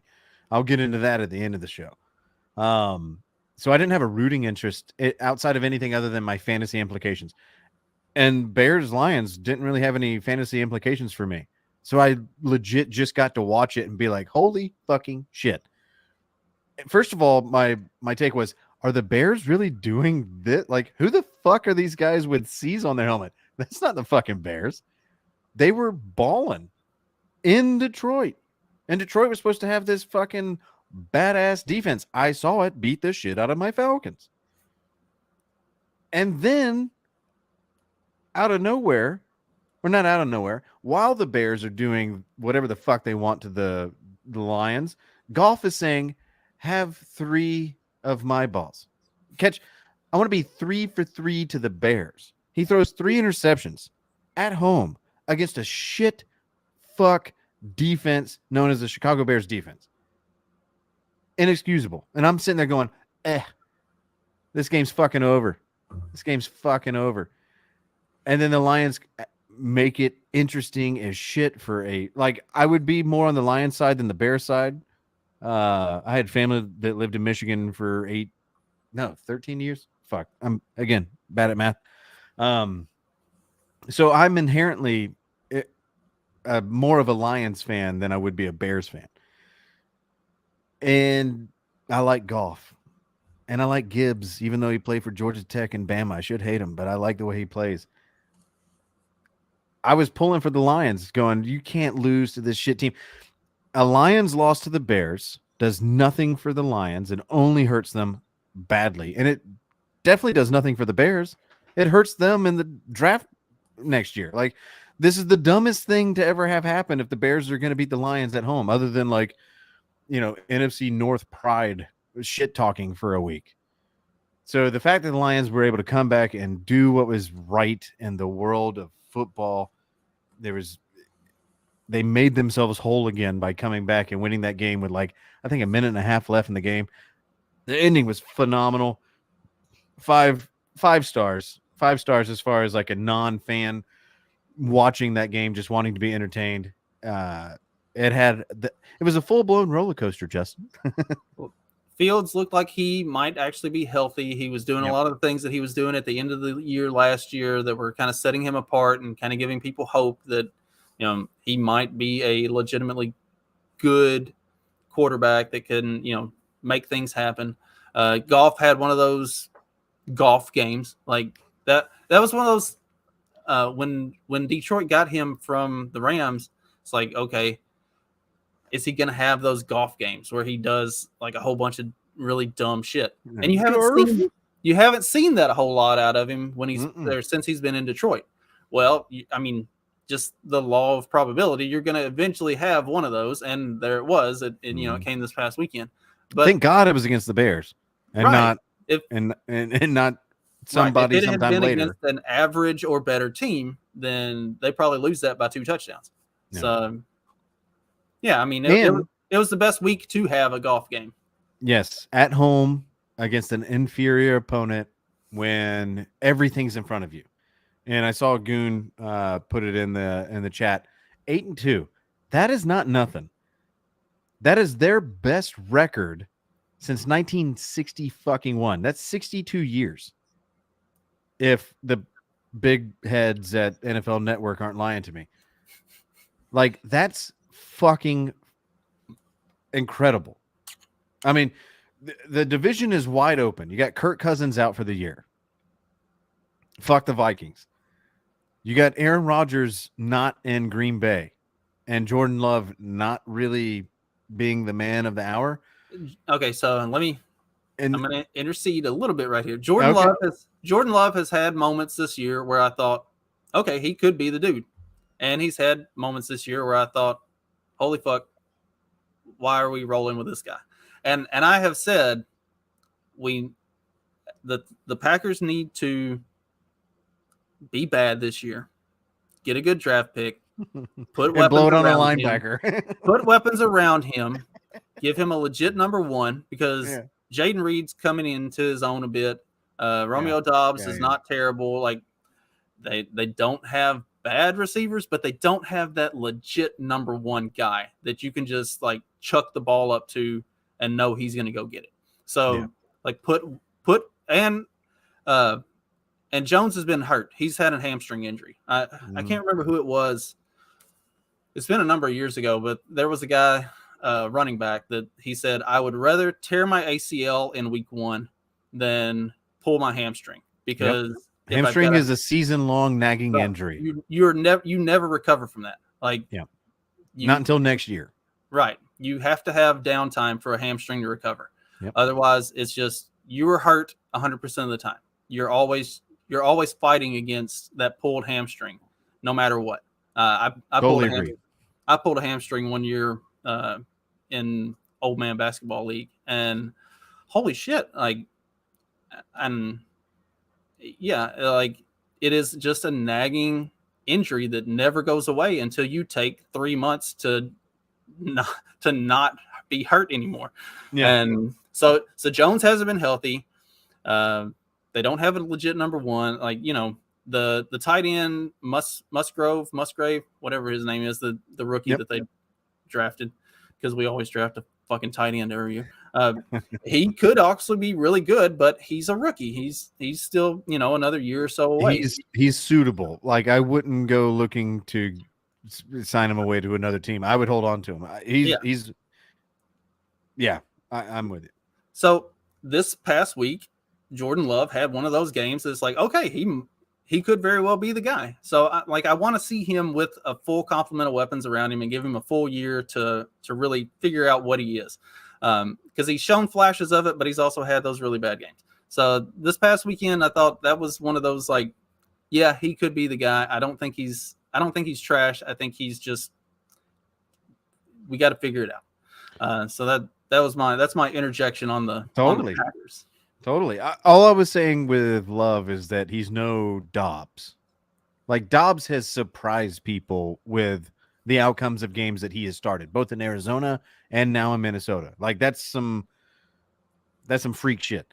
I think the expectation level for Love was so high that it was kind of impossible for him to meet that without him being a goddamn phenom, which in one way, had he lived up to expectations that I think that the outside, I don't know what Green Bay fans were putting on him, but what the outside potentially had for him for sitting for as long as he did, if he were to hit that, then the question immediately turns and goes, why did you hold him back for this long? So there was no win there. And so I think Green Bay was kind of put in a position the second that Aaron left that zip code that it was going to be rocky regardless. Like, even in success, you would have been hit with some, what the fuck, dudes? But because they haven't, my point is that the Lions have been trending up for over a year now. Ever since Motor City Dan Campbell came in there and he was like, yeah, brother, let's fucking roll. He's a likable dude. They have enough of the parts in place. They had to wait for Jameson Williams to get healthy last year. You wait a year and now he's in. You got Amon-Ra, like the fact that they got rid of DeAndre Swift and is it Jamal Williams that went down to New Orleans? They got rid of 2 running backs, which to me was mind blowing. Like, what are y'all doing? And they get better with Montgomery and Gibbs coming in. Their rookie, again, going back to rookie tight ends, Laporta, up until recently, has been like quasi Kelsey level good in the first 6 to 7 weeks. I wasn't expecting that. I had no idea who the fuck that guy was until I was forced to know who the fuck that guy is. Their defense was good in the beginning of the year. I see, obviously, Michigan saying our D is not good. I haven't watched them as intently because I'm not a diehard Lions fan. I'm a Lions respecter. And I watched them up against my team and we have made a lot of defenses look really good. In fact, whoever in fantasy, start the Saints defense against the Falcons this week. There's my pro tip. But they are good enough to win that division. Being 8-2 for a team that has been like they could teach the Falcons on what it's like to be a shitty franchise. And that's my way of shitting on the Lions because the Falcons, well, we have set our own personal NFL records on how bad a team can be. So to watch them come out and do their thing and get to 8-2, I don't give a fuck. Again, like I said, I've already said it numerous times. I'm not a Lions fan. I don't give a fuck what happens the rest of the year. Lions fans got to be on fucking cloud 9 right now. Also, you get to play on Thanksgiving. So go ahead and rack it up to 9-2. That's going to be fucking awesome. Speaking of good defenses, we had probably the premier game of this past week with the Eagles Chiefs. Mm-hmm. I had thought that the Eagles played down to their competition pretty much every week this year. And I felt a lot that way about the Eagles last year too. I felt like they would play down to the inferior competition, and then you're kind of wondering, do they rise to the occasion against the really good teams? Mm-hmm. And this year they've kind of done the same thing. They've played down to the inferior teams, but when they have gone against the better teams like the Dolphins, like the Cowboys, this week against the Chiefs, mm-hmm. they have stepped up, and that defense has been big. And I think the Eagles are pretty legit this year. I mean, not that they weren't last year, but yeah, well, I have more confidence in them this year than I did last year. Well, that's true. To me, they were a little bit of a shocker because it's hard to remember at this point what the feelings about the Eagles were in training camp going into last year. Like, you're putting all your eggs in the Jalen Hurts basket. He didn't have a great first year in the NFL. He looked lost, out of place, wasn't making right decisions, was kind of scattered-brained and like reactionary and not doing what he's doing now. Now he's relying on the playmakers around him. His first year, he thought he was the playmaker. That's not how the NFL works. When you have competent people around you, and he has competent people around him. I will say this though. I watched the entire game last night, which I hadn't done in a while. There hadn't been a lot of primetime games that really made me want to sit down and watch the whole fucking thing. I'll be honest. The NFL has not really capitalized on getting their good against good or best against best for primetime games. But last night I sat down and watched the whole thing on Manning Cast because to me that's just a better way of watching the game than the fucking ESPN talking heads, Troy Aikman and whatever the fuck. No thanks. I'd rather watch Peyton get shit talked by Eli. That's fucking hilarious. Anyway, there were some calls. And another thing is you're watching two Hall of Fame quarterbacks break down offensive play calling in real time. You're not getting that from Troy Aikman. He's a TV analyst more so than a former 3-time Super Bowl winning quarterback. And they were pointing out dig routes that were being called and this, that, and whatever. There was a time where Philadelphia got the ball. They were losing. It was late in the fourth quarter. They had the ball inside their 20, and they were running screens, multiple screen plays back to back. They were going fucking nowhere in shit conditions. Why even risk throwing the ball? If you're going to throw the ball at all, throw it downfield. Don't throw it behind your line of scrimmage. The play calling was asinine to me. Hand it off to DeAndre, let him run it, or fucking throw it to A.J. Brown. A.J. Brown had one catch for 8 fucking yards the entire game. I know he was targeted once in the end zone. It was overthrown because A.J. held up. He was paying attention to the defender too much. But you didn't utilize your bet. They won the game once they realized, let's throw it to our playmakers and Devontae Smith downfield to get the game-winning touchdown. But there was so much of the game where it was like, Philadelphia, you are being gifted an opportunity at winning this fucking game because Kansas City is playing so shitty. Inexplicably shitty. And all the calls are going your way. The tush-push works every time you fucking do it. Their play calling. If I was a Philly fan, I'd be thanking my lucky stars that we came out of there with a victory because they didn't deserve to win last night. Mahomes played like ass. He was hitting receivers in the hands, and they were going, fuck that. Ugh. What the fuck is that? I don't want that.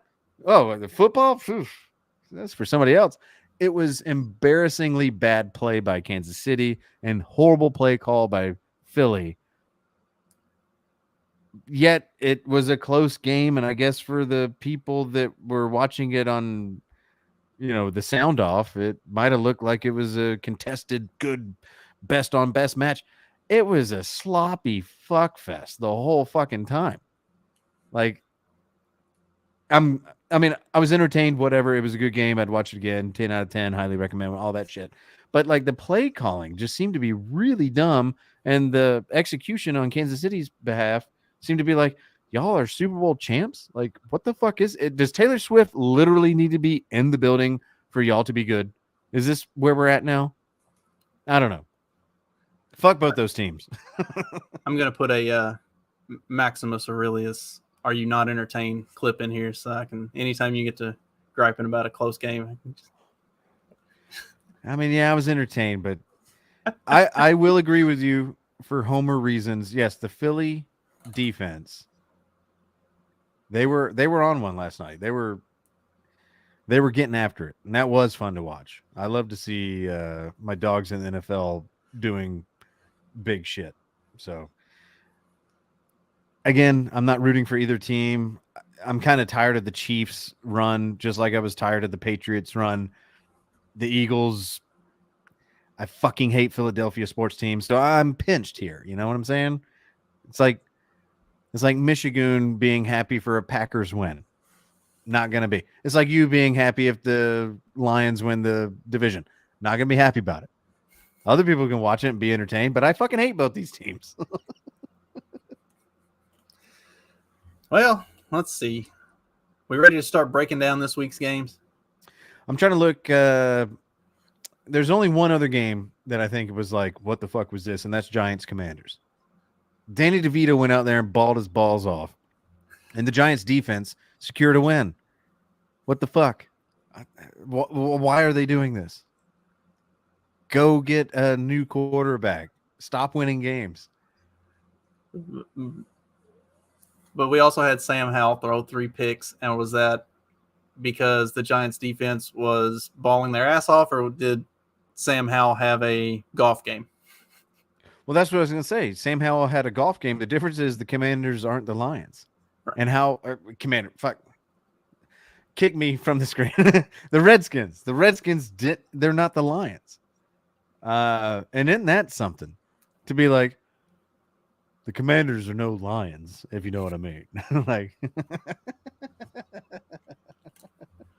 I remember growing up and the Redskins were good and the Lions were shit. But now it's like, man, the Redskins, man, they could really learn something from the Lions. Like, I don't know, dude. This is a weird fucking world we live in. But yeah, we can start breaking down games. That was the only one that stood out to me that was like what is this and why is this happening? I guess I wasn't surprised because I guess it was like the feel-good story of how well Sam Howell has played this year. But it's like, I don't believe that he's that guy. Like, he's gonna have some bad games. Like, it's gonna happen. And he's he's QB2 in some fantasy leagues. He's at worst like QB6. Like, and yes, I'm starting him in like 2 out of 3 leagues because I'm no homer. I look at the rankings. I'm like, fuck, he's killing it. He's 300 yards and 2 touchdowns minimum every week. Fuck, I guess that game didn't surprise me because I've just kind of been wondering, like, when is Sam Howell going to have the game that shows that he's not that to show that he's Sam Howell. There it was. There it was. But against the Giants, damn it. Interdivision games are weird though. Like, I know. Especially Giants Redskins. That's one of those that they've got their own levels of bad blood, and they'll play up for that game. So, but speaking of interdivisional games, this has to be a first. I don't remember this. Like, to me, as an NFC fan, like, this is gonna be the best Thanksgiving of all time. There's not an AFC team or AFC team or AFC game on the fucking docket until Black Friday. It's NFC North, NFC East, NFC West for Thanksgiving. Fucking thank you. So yeah, let's start talking Thanksgiving Day games, because this is probably the best week of sports in the year for me. Like, as a football fan, if you're a football fan, this is the best week of sports outside of like postseason shit, because you get 3 games on Thanksgiving, 1 game on Friday, obviously all the college rivalry games on Saturday, and then the full rest of the NFL slate Sunday, plus a Monday night game. Say that. And there are several good games this weekend that are kind of rivalry week-ish feel to them in the NFL. You got Packers-Lions as the early game on Thursday.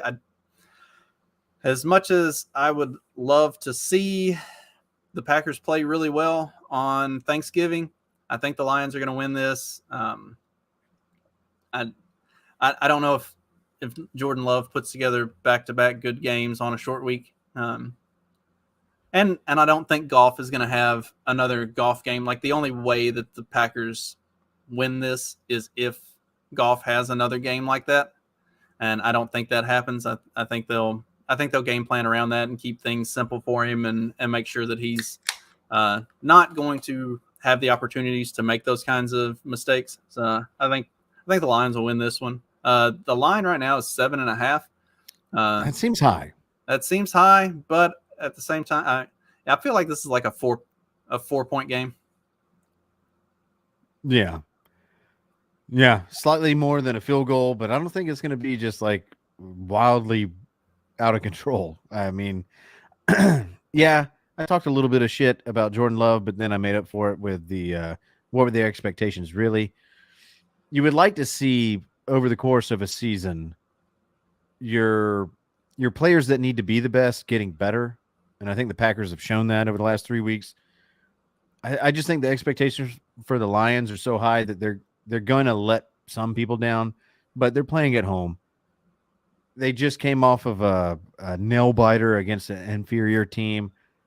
It's Thanksgiving. This is their spot. Like, this is what the Lions do. Like, even when they're fucking 4-12, this is still the game that, like, you don't want to go play them. I gotta think that this is Lions win. Yeah, the Lions always show up big on Thanksgiving. Yeah, Goon, if you're still watching, throw us your score prediction for this one. I just don't see this being. Then again, if we would have done this episode a week ago, I'd have been like Bears Lions. Fuck, it'd be fucking 38-12. Like, and who knows? I might be overselling what the Lions actually are. I don't know. Commanders Cowboys, going right back to what you were saying about what the Cowboys do to inferior opponents. What do you think they do to the Redskins at home in Dallas? And basically, like, the game that everyone's going to watch. Because let's be honest, Packers-Lions, everyone's going to have on as they're setting the table. There's not going to be a lot of, like, direct intentional, watching of the game. But everyone's going to be settling into a nice Thanksgiving afternoon by the time that the Skins and Cowboys kick off. What do you think happens in that one? This is another one of those that this is their signature game every year. The Cowboys always play on Thanksgiving. The Lions and the Cowboys always play on Thanksgiving. Yep. And they always show up for that game because that is their marquee game of the year. This is like hitting the playoff run and getting ready for what's to come for the rest of the year. I think Dallas, that defense, when they are on, they are fucking on, and they're going to be all jacked up on Mountain Dew, ready for this game. And I think Sam Howell might get to have a repeat of last week. I think he might throw 4 interceptions. How many of those does Dallas take to the house? Well, dude, Bland is sitting right now currently at 4 pick sixes, which I don't know if it is an NFL record, but it's at least tied for an NFL record, 4 pick sixes in 1 year. I think he easily gets number 5 this week. I mean, Dotson, useless. Terry McLaurin, not even like doesn't fucking matter. Curtis Samuel, who gives a fuck? Like the people that Howell throws to are rendered non-consequential week after week after week. I don't even know who the fuck he's throwing it to other than Brian Robinson and their fucking tight end. So the Cowboys will shut that shit down immediately. Dallas is favored by 11 points. I think the Cowboys go over by like 2 more touchdowns on top of that. I think this is going to be a fucking bloodbath. And I've been wrong before, but this might be my most confident pick of the week. Those poor little Indians are going to get so beat up by the Cowboys on Thanksgiving. How fitting. Cowboys and Indians on Thanksgiving. Heck yeah. Let's see. Then we got for the nightcap, Niners Seahawks. The Niners, did they play last weekend? Yeah. Yeah, they played against the Buccaneers. Niners and a very boring fucking who gives a shit game. Niners are coming off of an easy game. Seahawks are coming off of a disappointing loss to the Rams. Mm-hmm. I think they got banged up too in that game. Geno Smith, Kenneth Walker. I think Charbonnet is getting the start this week. Backup running back for the Seahawks. Everything is stacked on the 49ers side for this. However, the game is played in Seattle, and this is a divisional game. This is, to me, not the Packers-Lions, not the Skins-Cowboys. This is the game where that interdivisional, like, what the fuck, like, witchcraft happens. The 49ers have shown they can lose to bad teams. They lost 3 in a row to bad teams, starting with the Browns with no Deshaun Watson there. Like, what the fuck? They are susceptible. 49ers, Brock Purdy just had like one of the only like very few perfect games for a quarterback in NFL history. He ain't going to do that again 2 weeks in a row. Seattle, they have that fake artificial bullshit stadium that makes it louder than it should be. And I think the 12th man comes. I'm gonna pick an upset, Seattle. Yeah, I've got that Brock Purdy intro reel of him doing some incredibly dumb shit when he was in college, and he has shown more of that this year than he did last year. Where did he go to college? Iowa State? Yeah. Okay. Yeah. He was a Cyclone. Well, here's the weirdest thing, though, Justin, is that if the Seahawks pull the upset, they will be tied for first place with the 49ers. What the fuck is even that? I kind of agree with you on this one. I think this could be a Seahawks are coming off of a ugly loss last week where they got banged up. That defense is going to be they're going to be ready to exact punishment on whoever's in front of them, and that's going to be Brock Purdy. And Brock Purdy has shown an aptitude for doing some dumb shit when he gets put under severe pressure. Like the Cleveland game.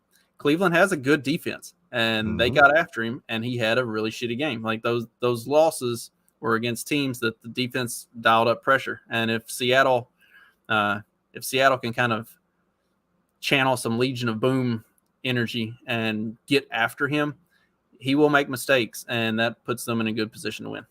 Yeah, I mean, just lineup versus lineup, talent for talent, 49ers win.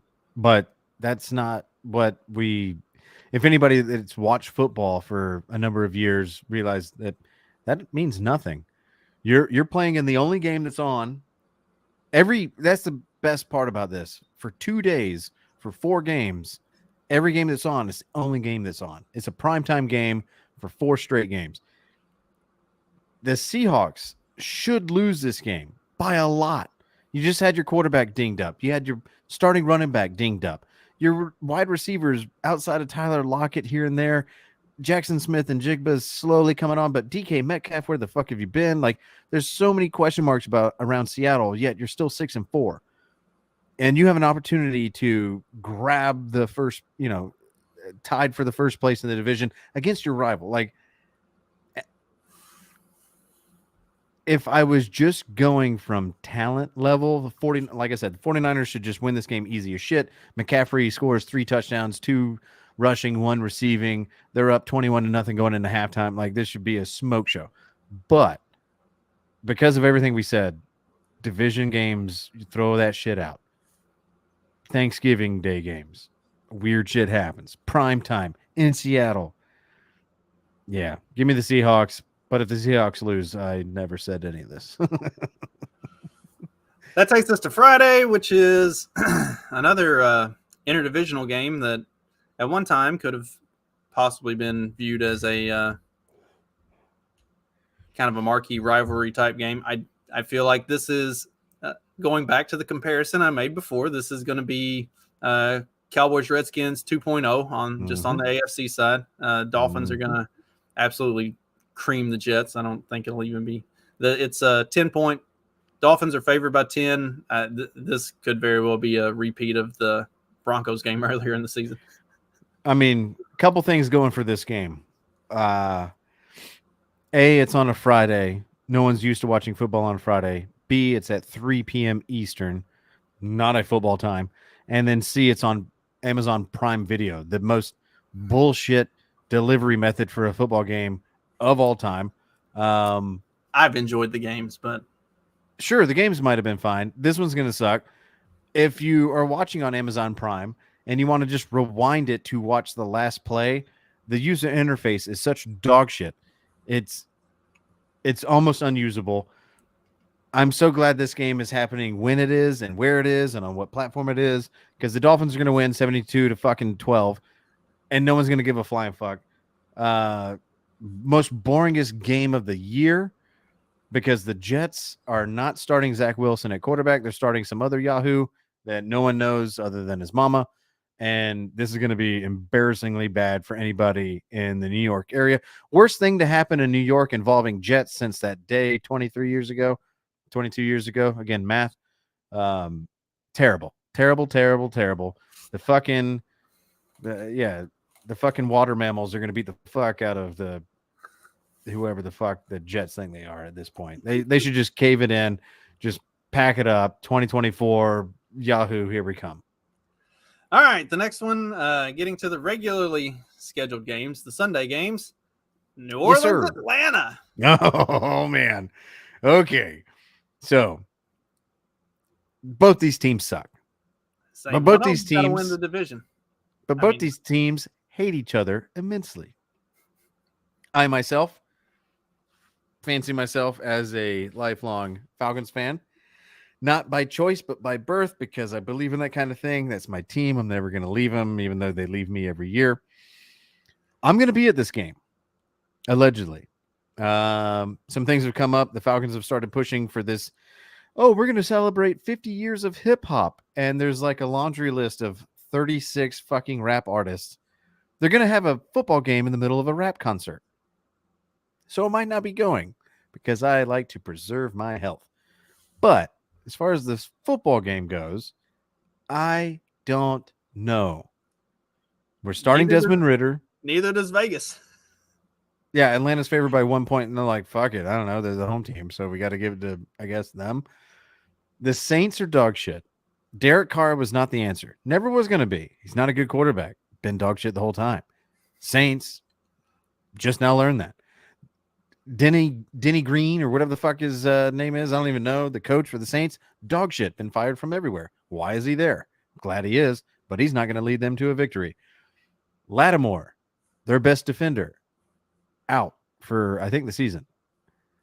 Michael Thomas, ankle got not good. He's out for now. Michael Thomas' ankle hadn't been good for a decade. I know. Last time I saw his ankle was on the Antiques Roadshow, and it was being underbid. He's a fucking dust storm of just elderly fucking crippled bones. Fuck that guy. I hate the Saints with everything in my being. But the Falcons are such dog shit. The Falcons should win this game. It's at home.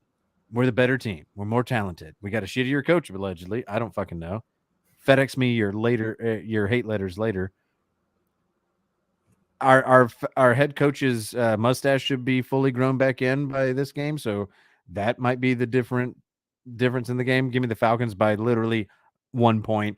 it'll be something stupid like 21-20, last second touchdown. We maybe finally fumble the ball and Bijan Robinson catches it, runs it in for a touchdown, and Koo kicks a game-winning extra point. It's going to suck balls.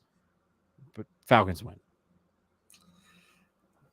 Yeah, I'm leaning Falcons just because I have so little faith in Derek Carr to deliver wins consistently. Yeah, I mean, fuck, dude. Killer Mike and T.I. are going to come out in the 50-yard line in the end of the first quarter and rally our team to success because we're ATL ho or some shit.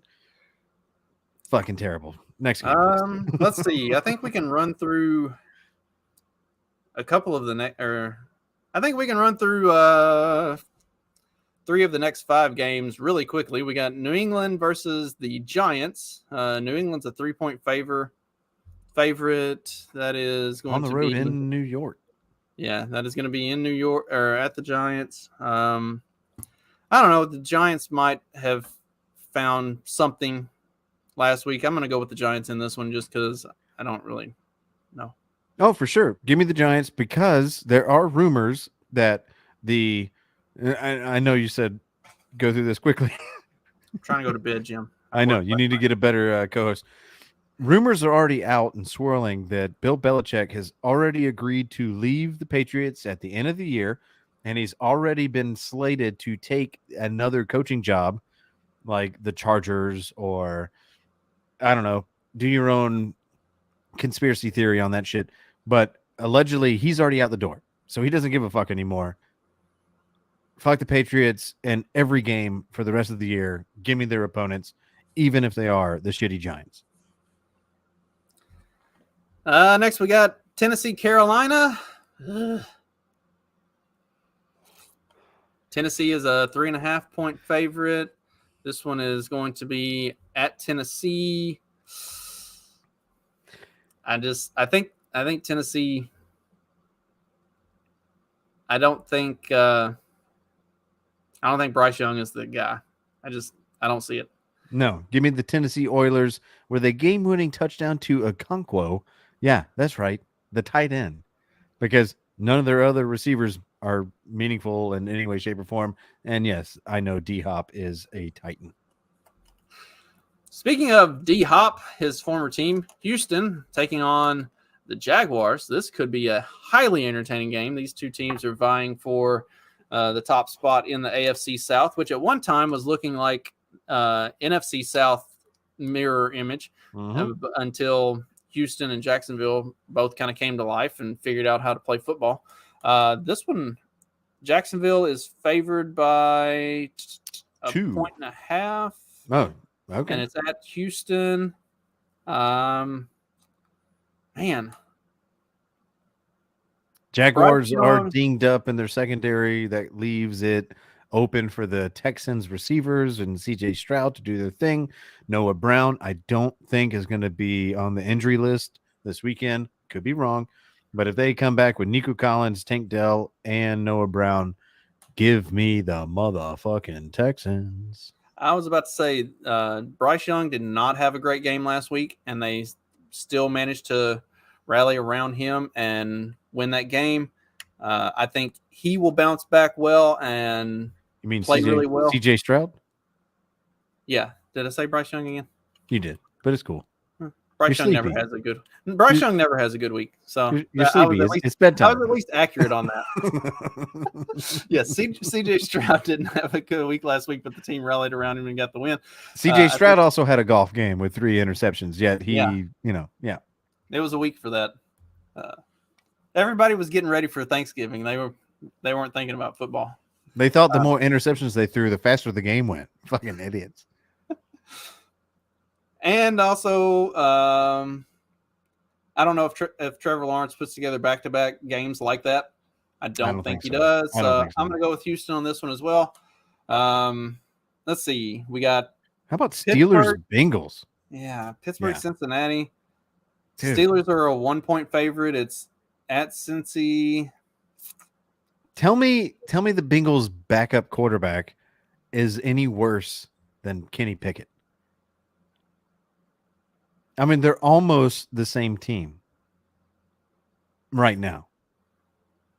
Who is the backup quarterback? Like Doyer or some shit. It's like Boyer, but with a D. And I could be totally wrong. I don't even fucking know. Let's see. Dude, even ESPN has this thing at like, this is a splitting hair. Yeah. Why do they still have Burrow up? Excuse me. I think the Pittsburgh defense is going to be better than whatever the Cincinnati offense, which has struggled anyway, even in the games when Burrow was actually healthy. He looked better, but he never looked good. And well, you got Higgins out. You got Chase with the back injury that he's playing through. Tyler Boyd ain't going to be the savior, especially with a backup quarterback. Joe Mixon is starting to hit that Derrick Henry point in his career. Yep. You got rid of P. Ryan. So now he's the only source of running back revenue that they have, and they're able to tee off on him. The Steelers very much have a better defense than the Bengals. The Steelers have been winning games that they have no business winning when they have an overall season point differential in the negative, which is fucking awesome. Yeah, terrible towels get it done in Cincy. I mean, fuck my Super Bowl prediction at the beginning of the year where I thought the Bengals were going to make it. They have lived up to no expectations. And the Steelers have been, well, they fired Matt Canada, blame Canada. So their offense will be something very different than we're used to seeing, which means they might actually be productive. Let's see. We can probably roll through the next two pretty quickly. Tampa Bay and the Colts. Colts are 2.5-point favorite at home. Dude. I think because that's all of these are like push games. Yeah, but just think of this game. This is a game where, like, as a kid, I would say, like, think about this game. Yeah, just real quick, like, like how kids say, like, my dad could beat up your dad. When opposing fan bases talk about their teams, like, well, my quarterback beat your quarterback. Think of Gardner Minshew and Baker Mayfield. These are clones of each other. They are the same person. So there's no, like, leverage gained by quarterback. They're going to be swapping jerseys and playing for the other team. Like, and it's going to make no difference. They are mirror images of each other. But the Colts have the better running back, even though Rachaad White has been crushing it. The Colts have two Rachaad Whites. Mike Evans is a beast, but Pittman is also a beast. I think this one's going to come down to defense because the offenses are literally identical. And I don't know who has the better defense. It's played in Indy. Give me the Colts solely because I know nothing about either team's defense. Yeah, that's kind of where I am. I think I have more confidence in the Colts coaching staff Todd Bowles is going to coach a Todd Bowles-ish game and not do things like that. Dude as the coach with Baker Mayfield as the quarterback are like the two most polar opposite things that you could have on the same sideline. Like, but the Tampa Bay play calling will be vanilla at best, and that's probably insulting to vanilla. And I think the Colts will be more willing to take some shots and go make plays happen, and that'll be what gives the Colts the edge. Yeah, the Buccaneers are trash.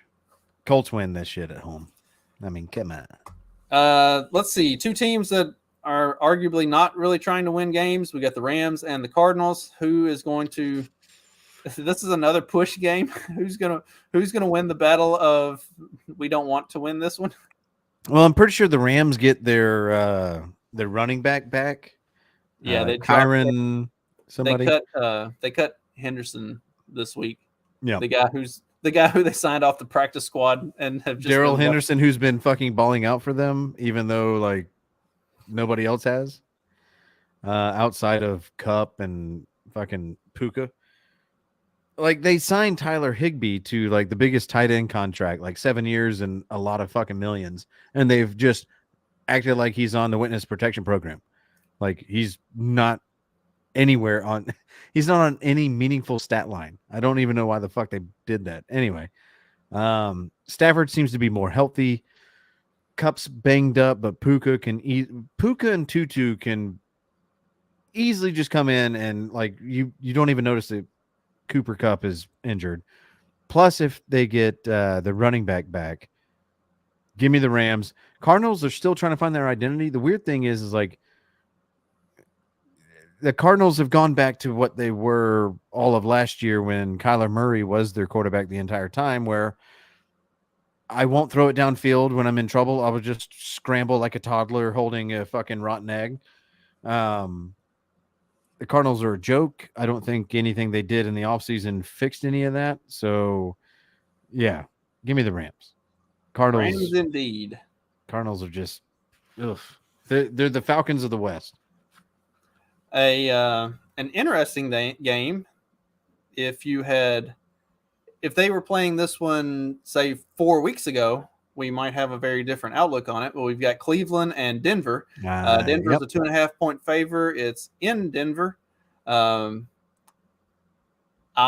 having watched Denver's current run, seeing them that offense kind of come together, and also no Deshaun Watson, and I just DTR did not give me any reason to think that he's going to be even moderately good last week. Like I know they won, but did they?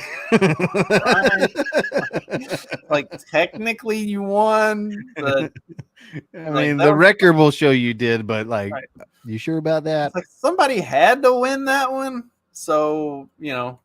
Here's to living up to the stat that 50% of teams lose every week. It's amazing how that works out. Yeah, I think and Denver's defenses look good too. I think I'm going to take Denver over Cleveland in this one. Yeah, I'm on that fucking Bronco dick as well. I don't know why. Like they won 4 in a row. They were 1-5 to start the year, and now they're 5-5, and they're hot. While the rest of the AFC West is playing like dog shit. Raiders losing every game. The Chiefs, I don't even know what the fuck that was. And the Chargers are like their coach is going to just drill them down into the basement of mediocrity. The Broncos are the team to win against good teams. Like the Browns should win this. I'll put it this way: I'm choosing the Broncos, but if the Browns do win, it's going to be solely because their defense scores 2 touchdowns. I can see that too. Let's see. Chiefs Raiders. Yeah, Chiefs Raiders. This one should be pretty easy. Chiefs. Yeah. Chiefs. It's indoors in Las Vegas. The Raiders are, I don't know what the fuck they are, but I know what they're similar to. They're similar to the Colts of last year, where they had a quarterback change in the middle of the year. They fired their coach in the middle of the year. They hired another former player to come coach their team in the middle of the year. They had the former leading NFL rusher of the year prior, Jonathan Taylor, 2 years ago, and Jacobs last year, and they're being totally underutilized. They don't know what the fuck they're doing. Sorry, again, all this comes with the caveat of sorry, Buck, but the Raiders fucking suck, and the Chiefs are just more talented, even though they lost this past Monday. Yeah, give me the Chiefs. And I think this is a comeback makeup game for the Chiefs. They need to make a statement, and I feel bad for the Raiders because I think they're making that statement this Sunday. Agreed wholeheartedly. This could be one of the best games of the week, in my opinion. We've got the Bills and Eagles. The Bills had a big shakeup with firing their offensive coordinator. Mm-hmm. The defense is finally starting to get healthy, and this past week looked really, really good. I mean, granted, it was against the Jets, but they looked really good even for it being against the Jets. Like the Jets have played some very competitive games against good teams. Yeah. And this past week that was not competitive. Like the Bills were just wreaking havoc all over the Jets in the backfield, in the passing game. Like there was no lane to throw to. It was bad. And like I said, the Bills are finally starting to get healthy on defense. That's kind of been the big thing that they've struggled with during this stretch where they've lost a few games. Is I think they had the most injuries on the defensive side of the ball of any team in the NFL. Like they had a lot of guys out, especially in their secondary, and they're starting to get. And yet somehow with all those guys out, that one guy never did get on the field. But anyway, number 3, where are they? Oh wait, what was it? Wasn't he the 12th man on the field that caused the penalty at the end? For the Broncos? Yeah. That I don't know. Cannot confirm. But I want to believe it because it's the funnier outcome. I saw a meme about it, so I'm pretty sure it was like he was the 12th man on the field. I'm not even going to fact check you. That's for another podcast, which is not this. I'm going with it. I'm fucking going with it. Yes. It was, yeah. The meme was highly entertaining. I'll have to find that. I'll send it to you. Anyway, and the Bills also do kind of have a tendency to play up to the really good competition. They make it close. Even if they lose, they make it very fucking intriguing. So the Bills make it to where it's like even teams that they should beat by a lot, they still make it close. So like regardless of whether it's a good team, bad team, whatever, which is why they have the record they do, 6-5. I mean, what the fuck? And that's why I'm going with the Eagles. This has everything written all over it in the NFL where it's like, if you just look at the records, the Eagles should run away with this. And that's when they don't. That's when something happens where like, dude, Stephon Diggs has a 212-yard passing, or receiving game and 2 touchdowns, and Josh Allen runs for 100 yards, like out of nowhere. Like this is that game where, similar to the 49ers Seahawks, where the expectations going into the game are the completely flipped opposite. Whatever you think the Eagles should win by, the Bills end up turning it on them and they win by more than that. This has all of that written on it, but I'm still taking the Eagles because I'm not a believer in the Bills. I think anytime you fire a coach mid-season, that does not typically bode well.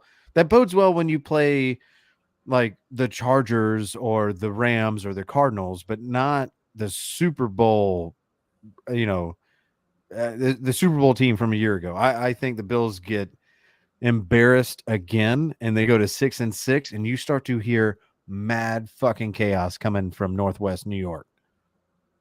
See, I'm going to go the other way on this. I think I love it. I think the Eagles are coming off of a high, a high emotion, like big game where you had to really get geared up.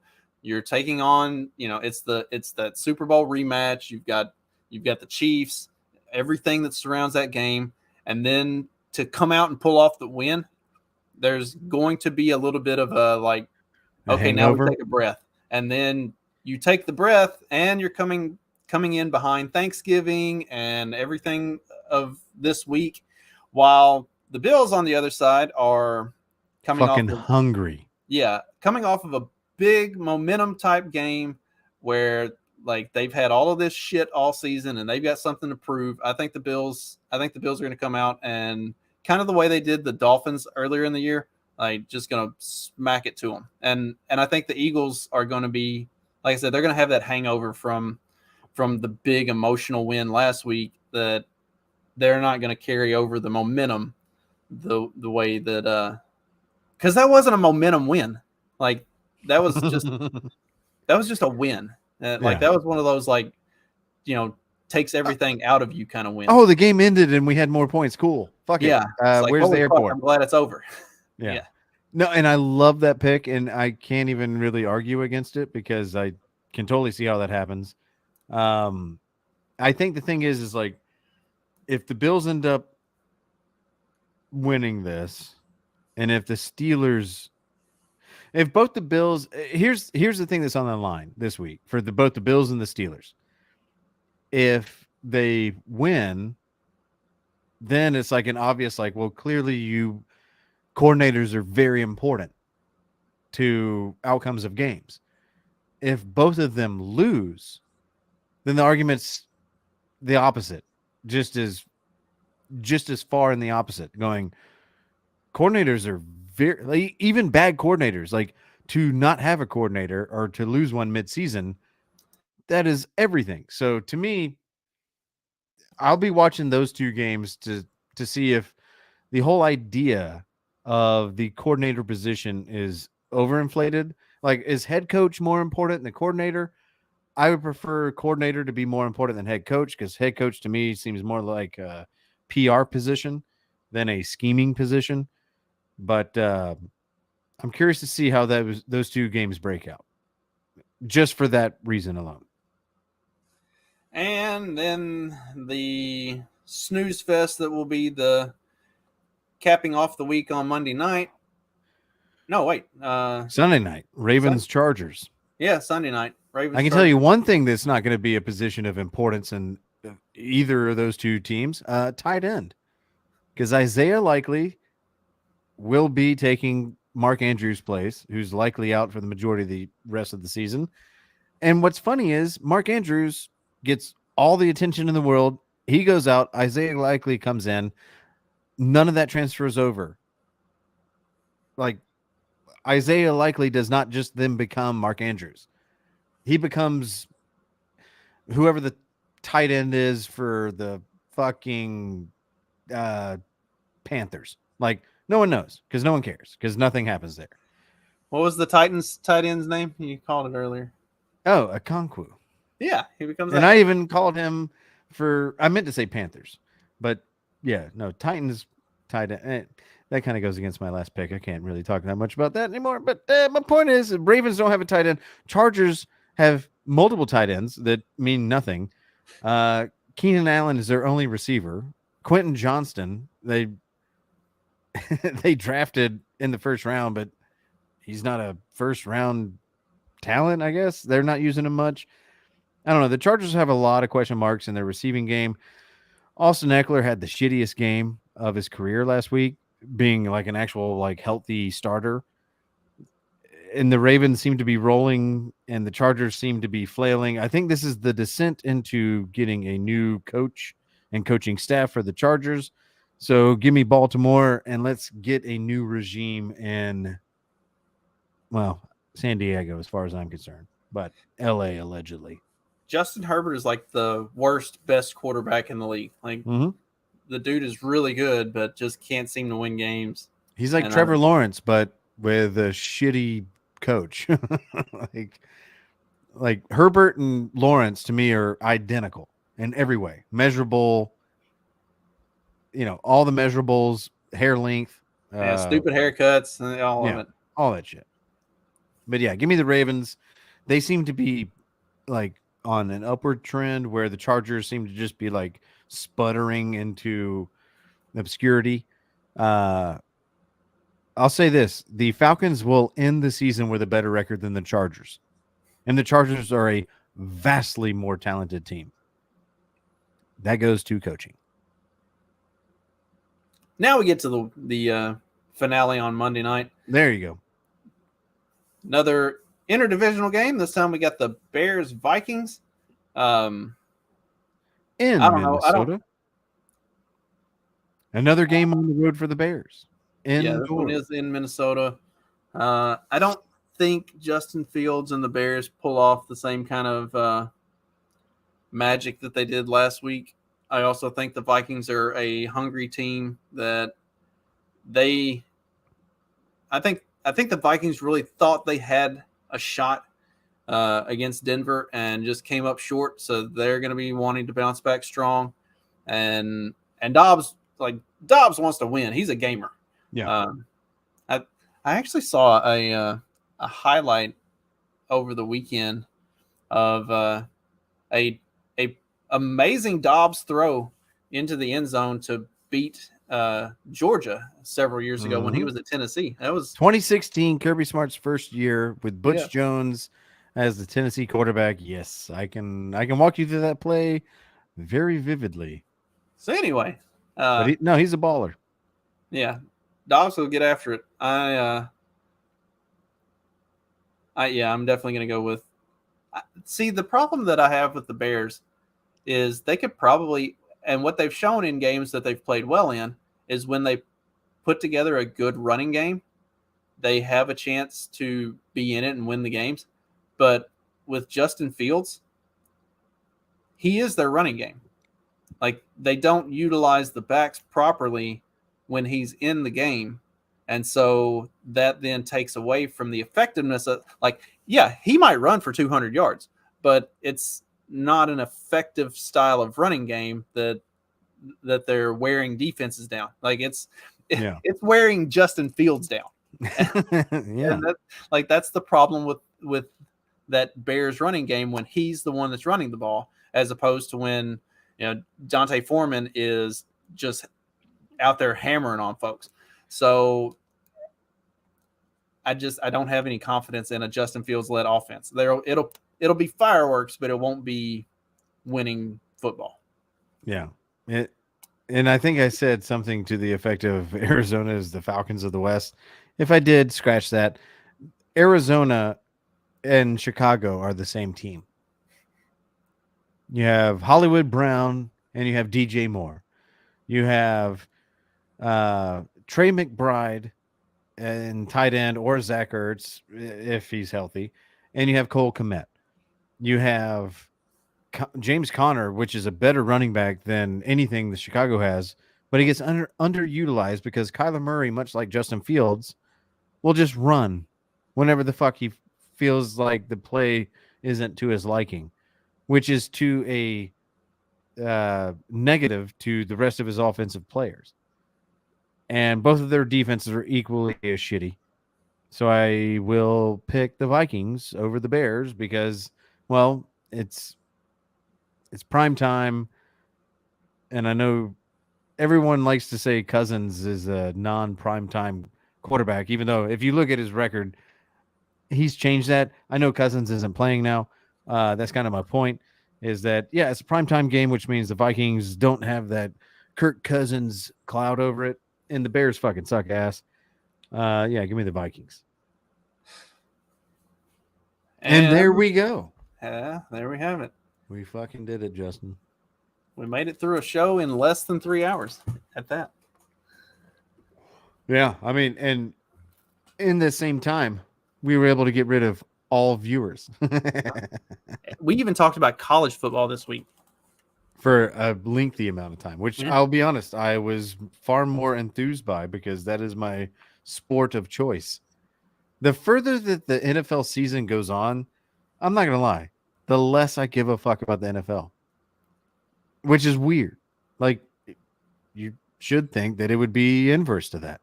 Once they start hitting Saturday games, that's when I start kind of getting back into it.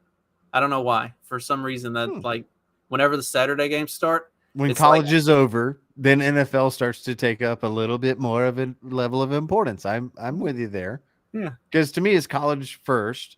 And here's why. And there's nothing they can do to change it. Because if they started playing all NFL games on Fridays, it would be fucking weird.